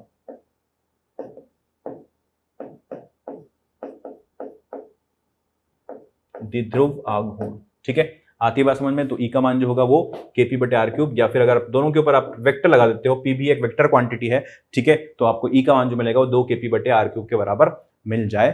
ठीक है, द्विध्रुव आघूर्ण क्यों हमने डिफाइन कर रखा है, क्योंकि थोड़ा फॉर्मूला अपना आसान हो जाता है, इसलिए हमने इसको डिफाइन कर दिया है, इसलिए हमने इसको बता दिया है। तो द्विध्रुव आघूर्ण क्या होता है, पी का मान कितना होता है भाई, पी का जो मान होता है वो होता है क्यू इंटू 2a के बराबर। ठीक है, आवेश और उनके बीच की दूरी का गुणनफल।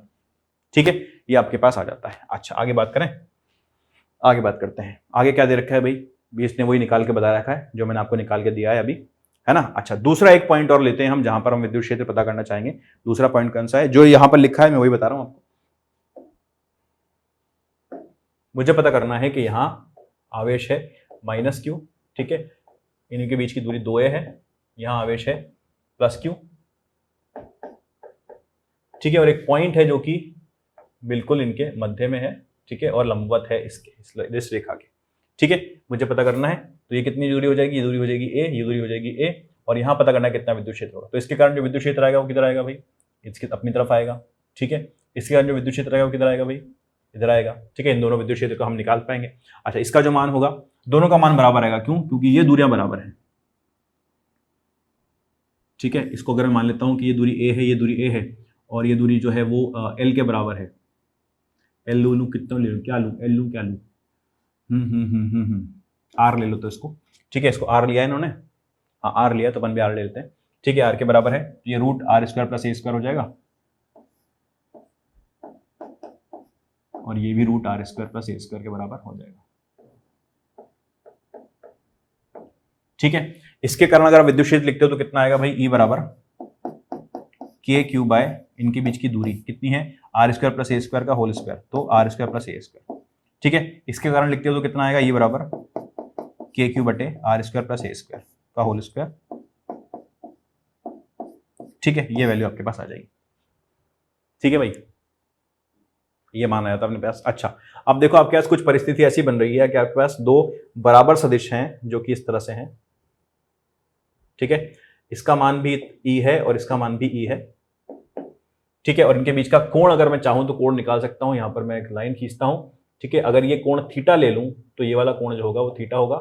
ठीक है, और ये वाला कोण भी जो होगा वो थीटा के बराबर ही होगा, क्योंकि यहां पर एक ये आइसोसेलेस ट्राइंगल बना रहा है। ठीक है, तो आप देख सकते हो कि ई का मान अगर आप निकालना चाहते हो, ठीक है, ये भी थीटा है, ये भी थीटा है, तो ये ई कॉस थीटा इधर आ जाएगा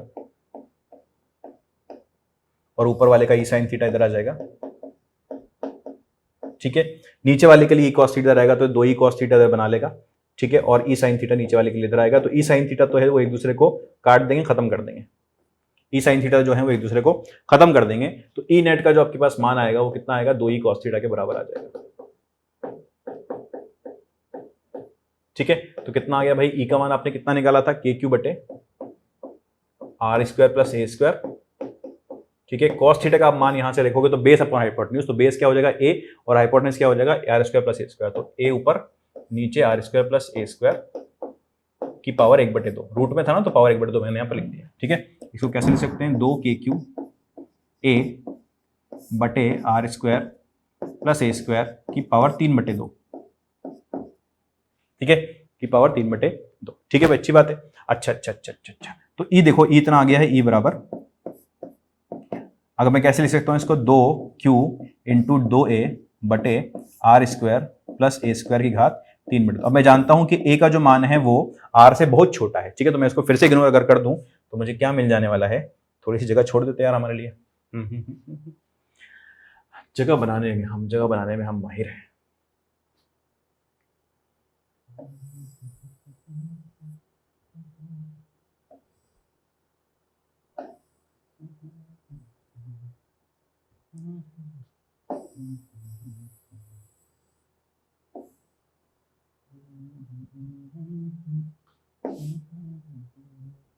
चलो मिल जाएगा, ठीक है। यहां आपके पास आ गया है ई बराबर, ई का है, ई है, ई बराबर के क्यू इंटू 2 है, यानी कि के पी बटे आर, तो मैंने ए स्क्वायर को हटा दिया तो नीचे क्या बचेगा, आर क्यूब बच जाएगा, ठीक है। आपने देखा कि ई जो है वो के पी बटे आर क्यूब के बराबर आ गया। अगर यहाँ सदिश का चिन्ह लगाना चाहता हूं पी पर, तो यहाँ पर एक माइनस का साइन मुझे लगाना पड़ेगा। क्यों? क्योंकि आप देखोगे कि डाइपोल की जो दिशा होती है वो नेगेटिव से पॉजिटिव की तरफ होती है, ठीक है। डाइपोल की दिशा जो होती है वो नेगेटिव से पॉजिटिव की दिशा होती है ना, और जो ई की दिशा आ रही है वो इसके विपरीत दिशा में आ रही है, तो आपके पास जो फॉर्मूला बनेगा वो माइनस के पी बटे आर क्यूब के बराबर बन जाएगा, ठीक है।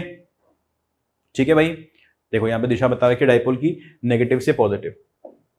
केमिस्ट्री में जो डाइपोल की दिशा, केमिस्ट्री में आप डाइपोल देते हो थोड़ा बहुत, वहां पे दिशा आप लेते हो वो इसकी विपरीत लेते हो, तो आपको ध्यान रखना पड़ेगा, यहाँ पर नेगेटिव टू पॉजिटिव आप लेते हो, ठीक है। भौतिक सार्थकता क्या होती है इनकी? भौतिक सार्थकता मैंने बता दिया आपको, फिर भी अपने क्या लिख रखा है इसके अंदर, देखो HCl का एग्जाम्पल लिया है, किसका एग्जाम्पल लिया है, CO2 का एग्जाम्पल लिया है।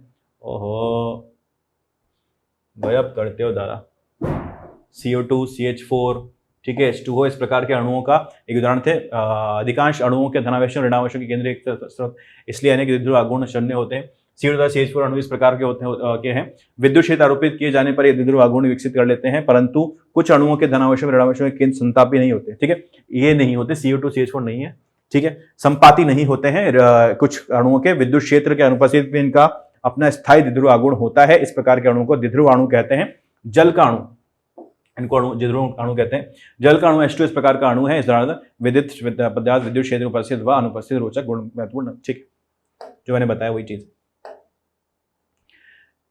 एक समान बाह्य में द्विध्रुव, जब अपन इसको विद्युत क्षेत्र में रख देते हैं द्विध्रुव को, तो क्या होता है उसको थोड़ी चर्चा कर लेते हैं, ठीक है। यहां आवेश Q तथा QE तथा माइनस Q पर माइनस QE बल लग रहा है, चूंकि एक यहां पर देखोगे आप, यहां पर इसने इसको द्विध्रुव को एक उसमें रखा हुआ है विद्युत क्षेत्र में, जो कि ऊपर की तरफ जिसकी दिशा है। कहां जा रहे हो तुम यार? ऊपर की तरफ, ऊपर की ओर इसकी दिशा है, इस तरह से, ठीक है, ऊपर को और इसकी दिशा है। अच्छा, तो आप देख सकते हो कि जो माइनस क्यू आवेश है इसके ऊपर, तो QE नीचे की तरफ लग रहा होगा, इसके ऊपर QE ऊपर की तरफ लग रहा होगा, ठीक है। अच्छा, परंतु आवेश में प्रतिक्रिया अतः बल भिन्न बिंदु पर लगे हैं, जिसके परिणाम से द्विध्रुव पर बल आघूर्ण कार्य करता है, ठीक है। नेट बल तो शून्य हो रहा है इसके ऊपर, जितना ऊपर लग रहा है उतना ही नीचे लग रहा है, तो नेट बल तो उसके ऊपर शून्य हो गया, उसके अंदर कोई परेशानी नहीं है। लेकिन क्योंकि इनके बीच में कुछ दूरी है, तो इनका जो आघूर्ण होगा, जो द्विध्रुव आघूर्ण होगा, वो अलग आएगा, अपने पास उसकी वैल्यू आएगी, कुछ ना कुछ उसकी वैल्यू आएगी, तो उसकी वैल्यू पर निकालना चाहेंगे, ठीक है। इसने पी की दिशा भी आपको बता रखी है, नेगेटिव से पॉजिटिव, यहाँ पे पी की दिशा भी इसने रखी। चलिए, तो क्या होगा भाई, बल आघूर्ण का परिमाण क्या होता है? इस QE के कारण जो बल आघूर्ण आएगा वो कितना होगा भाई? QE इंटू इसकी दूरी, इसकी दूरी कितनी होगी? परपेंडिकुलर दूरी a sin थीटा, ठीक है। इसका भी निकालोगे तो QE into a sin theta, तो वो 2 QE into a sin theta के बराबर आ जाएगा, ठीक है। तो टॉर्क जो यहां से मिला आपको, टॉर्क आ गया है, टॉर्क आ गया है, टॉर्क का परिमाण लिख लो पहले, 2 QE sin थीटा, ठीक है। कुछ मिस किया मैंने, दूरी मिस कर दी मैंने इनके बीच की, 2 QA E sin थीटा, ठीक है। अच्छा, अब देखो 2 QA को मैं कैसे लिख सकता हूं? 2 QA को मैं P से P लिख सकता हूं, P से रिप्लेस करता हूं, टॉर्क जो होगा वो P sin थीटा के बराबर आ जाए, ठीक है। या फिर हम कह सकते हैं कि टॉर्क सदिश जो होगा वो P क्रॉस E के बराबर होगा, ठीक है। P और E का अगर आप सदिश गुणनफल कर देते हो तो आपको टॉर्क मिल जाएगा। यहां पर जितना बल आघूर्ण लग रहा है उतना बल आघूर्ण आपको पता चल जाएगा, ठीक है। तो किसी द्विध्रुव पर किसी विद्युत क्षेत्र में कितना टॉर्क लग रहा है उसको निकालने के लिए आपके पास सीधे सीधे फॉर्मूला है पी, टाउ जो है वो पी क्रॉस सी के बराबर होगा। अगला क्वेश्चन देखते हैं। अगला क्वेश्चन क्या, अगला चीज देखते हैं, सतत आवेश वितरण। सतत आवेश वितरण यहाँ पे दिखा रखा है कि सतत आवेश वितरण कितना होता है, क्या होता है। अच्छा, एक चीज हमने यहाँ पर छोड़ दी, अच्छा बाद में आएगा वो, ठीक है, बाद में देखेंगे, उसमें नहीं आता, ठीक है, उसको अपन विभव में देखेंगे, है ना। अच्छा चलिए,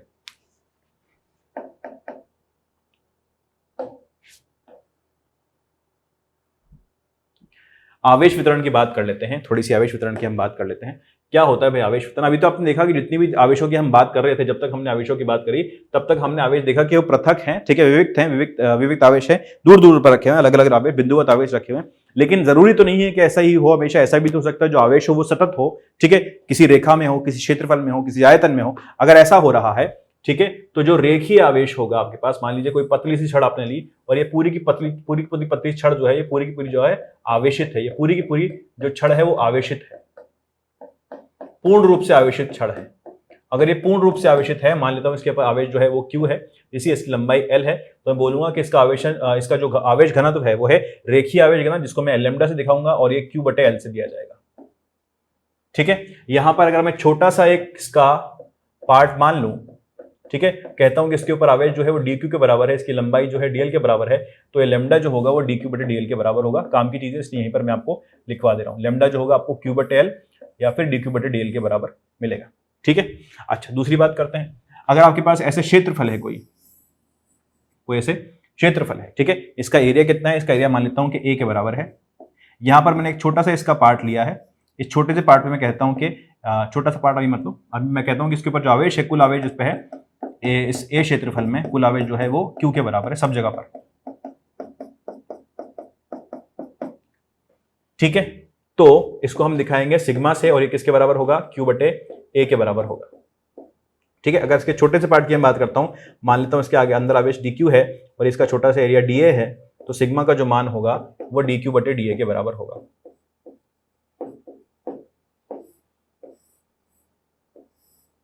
ठीक है। अच्छा, अगर बात करते हैं आयतन की, आपके पास एक आयतन है, ठीक है, उस आयतन में आपके पास आवेश जो है, अब आयतन कैसे दिखाऊंगा, इस पे दिखाने का तरीका तो यही है, ठीक है। इसका जो आयतन है वो v के बराबर है, इसके आवेश अंदर q है, तो इसको मैं रो से दिखाऊंगा, रो का जो मान होगा वो कितना होगा भाई, q/v के बराबर, ठीक है। अगर छोटा सा आयतन, छोटे से चार्ज की बात करूं तो वो dq/dv के बराबर आ जाएगा। ये जो है आवेश वितरण होते हैं, ये आपको यहां पर समझाया गया है, ठीक है। आगे क्या बात कर रहे हैं भैया, गॉस का नियम, ठीक है। अब गॉस का नियम देखते हैं, गॉस का नियम क्या कहता है, ठीक है। गॉस का नियम स्टार्ट करते हैं हम। गॉस का नियम देख लेते हैं भाई क्या कह रहा है गॉस नियम। गॉस नियम क्या कहता है, इसको बड़ा करें, पहले तुम बड़े हो जाओ थोड़े से। देखो भाई, हमें क्या बोला गया है कि हमें ये पता चल गया है कि फ्लक्स जो होता है वो E.ds के बराबर होता है, E.delta S के बराबर होता है, कुछ भी आप बोल सकते हो उसको, कुछ भी आप लिख सकते हो। मैं लिखता हूं फ्लक्स जो होता है डेल्टा फाई, या फाई सिर्फ लेकर लिख लें तो वो इंटीग्रेशन E.ds के बराबर आता है, ठीक है। अच्छा, अब ये इंटीग्रेशन ठीक है, आपने जो लिया अपने पर ही प्रयास आ गया, है ना। अब ये जो ds ले रहे हो उसको किस प्रकार से लिया जाएगा, यहां पर हमने क्या किया, यहां पर हमने माना है कि एक q आवेश बिल्कुल इसे केंद्र पर रखा है और इसके आसपास मैंने एक इसकी गोलीय सतह मानी है, ठीक है, गोलीय पृष्ठ मानी है इसके आसपास, ठीक है। इसकी कुछ खासियत होती हैं, क्या क्या, एक तो ये बंद होनी चाहिए, जरूरी नहीं है कि गोलीय हो, ठीक, कैसी भी हो सकती है, लेकिन ये बंद होनी चाहिए। दूसरी बात, ठीक है, एक ही बात है, दूसरी बात कहां से आ गई, हाँ, दूसरी बात यह है कि इसको हम गॉसियन पृष्ठ कहते हैं। क्या कहते हैं, गॉसियन पृष्ठ, गॉसियन पृष्ठ हम इसको कहते हैं, ठीक है। बंद होनी चाहिए, उसको हम गॉसियन पृष्ठ कहते हैं, ठीक है। तो जब भी हम गॉस का नियम की बात करेंगे तो एक गॉसियन पृष्ठ की हम चर्चा करेंगे, गॉसियन पृष्ठ हम बनाएंगे, उस गॉसियन पृष्ठ के अनुसार हम कार्य करेंगे, ठीक है। तो गॉसियन पृष्ठ जब मैं यहां पर बना रहा हूं तो सबसे इंपॉर्टेंट चीज उसके अंदर क्या है कि वो बंद होनी चाहिए, बस इसका मुझे ध्यान रखना है। तो यहाँ पे गॉसियन पृष्ठ मैंने बना ली है और क्यू के आसपास मैंने एक स्फेरिकल गॉसियन पृष्ठ, गोली गॉसियन पृष्ठ ले ली। तो इसको देखो यहाँ पर जरा। अच्छा, अगर मैं बात करूं यहां से विद्युत क्षेत्र इस पॉइंट पर, यहां से r दूरी पर इस पॉइंट पर विद्युत क्षेत्र की बात करता हूं, ये छोटा सा एरिया मैंने ds मान लिया है, ठीक है। अच्छा, इस एरिया से मैं अगर E की बात करता हूं तो E कितना होगा भाई, E का मान होगा KQ/r², ई का मान कितना होगा के क्यू बटे आर स्क्वायर। ठीक है, बिंदुवत आवेश है, आर दूरी पर निकालना है, तो ई का मान हम आसानी से निकाल सकते हैं। तो यहां पर जो फाई होगा वो कितना आ जाएगा, ई का मान मैं यहां पर लिख देता हूं, फाई होगा वो कितना आ जाएगा भाई, फाई बराबर, ये क्या हुआ, अच्छा इंटीग्रेशन ई के जगह पे आप रखा के क्यू बटे आर स्क्वायर, ठीक है, और डीएस, डीएस की जगह पर क्या रखूं भाई, डीएस की जगह पर डीएस रखो आप, ठीक है। अच्छा देखो के क्यू तो कांस्टेंट, इसको अपन बाहर निकाल लेते हैं, अंदर आपने इंटीग्रेशन करना है डीएस का बटे आर स्क्वायर, ठीक है। ये डीएस क्या है भाई, ये डीएस अब इस पूरी गॉसियन पृष्ठ का जो होगा क्षेत्रफल होगा, तो इसका क्या होगा भाई, एक स्फीयर का, इस गोले का क्षेत्रफल क्या होता है, क्या होता है भाई, डीएस का इंटीग्रेशन आपके पास क्या आ जाएगा, ये आर भी कांस्टेंट है तो ये भी बाहर आ जाएगा, इंटीग्रेशन डीएस आपके पास अंदर सिर्फ बचेगा, ठीक है। वो किसके बराबर होगा, के क्यू बटे r square 4 pi r square, क्या होता है इसका, 4 पाई आर स्क्वायर के बराबर इसका जो होता है क्षेत्रफल होता है, ठीक है। आर स्क्वायर से आप देखोगे आर स्क्वायर कट गया, ठीक है। मैंने क्या किया, मैंने इस के को 1/4 पाई एप्सिलॉन नॉट लिख दिया, और ऊपर क्या बचा भाई आपके पास, क्यू बचा और 4 पाई बचा, देखो 4 पाई से 4 पाई भी कट गया, आपके पास फाई का जो मान आया वो आया क्यू बटे एप्सिलॉन नॉट, ठीक है। तो गॉस ने इसको देखा और इसका एक नियम बना दिया, ठीक है। उन्होंने क्या बोला कि कहां है इसका स्टेटमेंट, कहां है, अगले पेज पर देख लेते हैं, स्टेटमेंट कहां है यार,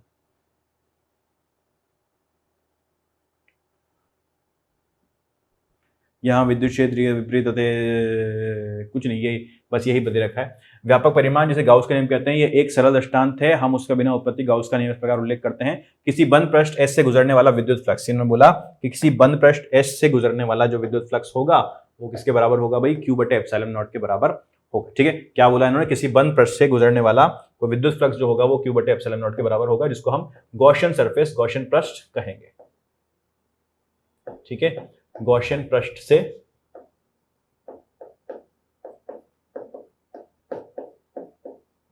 गुजरने वाला फ्लक्स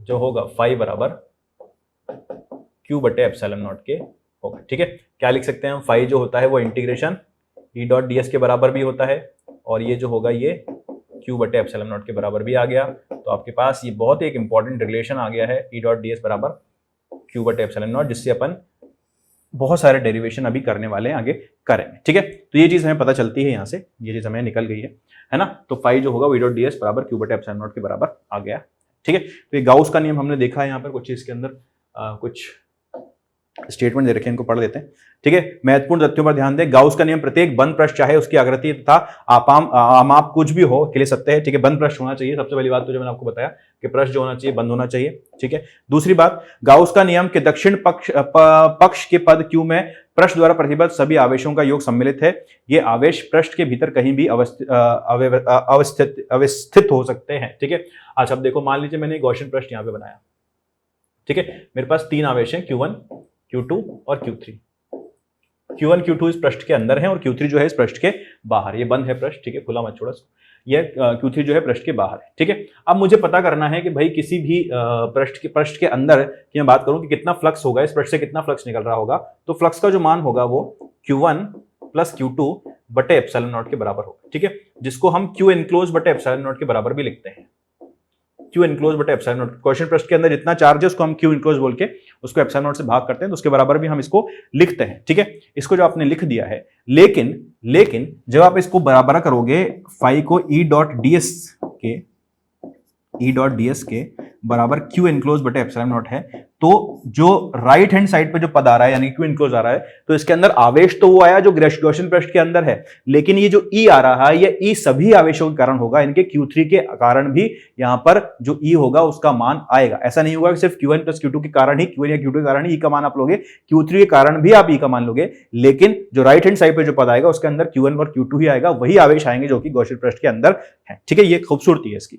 उन परिस्थितियों में जिनमें ऐसे पृष्ठ का चयन किया जाता है कि कुछ आवेश पृष्ठ के भीतर तथा कुछ पृष्ठ के बाहर होते हैं, विद्युत क्षेत्र जिसका फ्लक्स समीकरण 1.31 के वाम पक्ष में दृष्टिगोचर होता है, एस के भीतर तथा एस के बाहर आवेशों के कारण तथा भी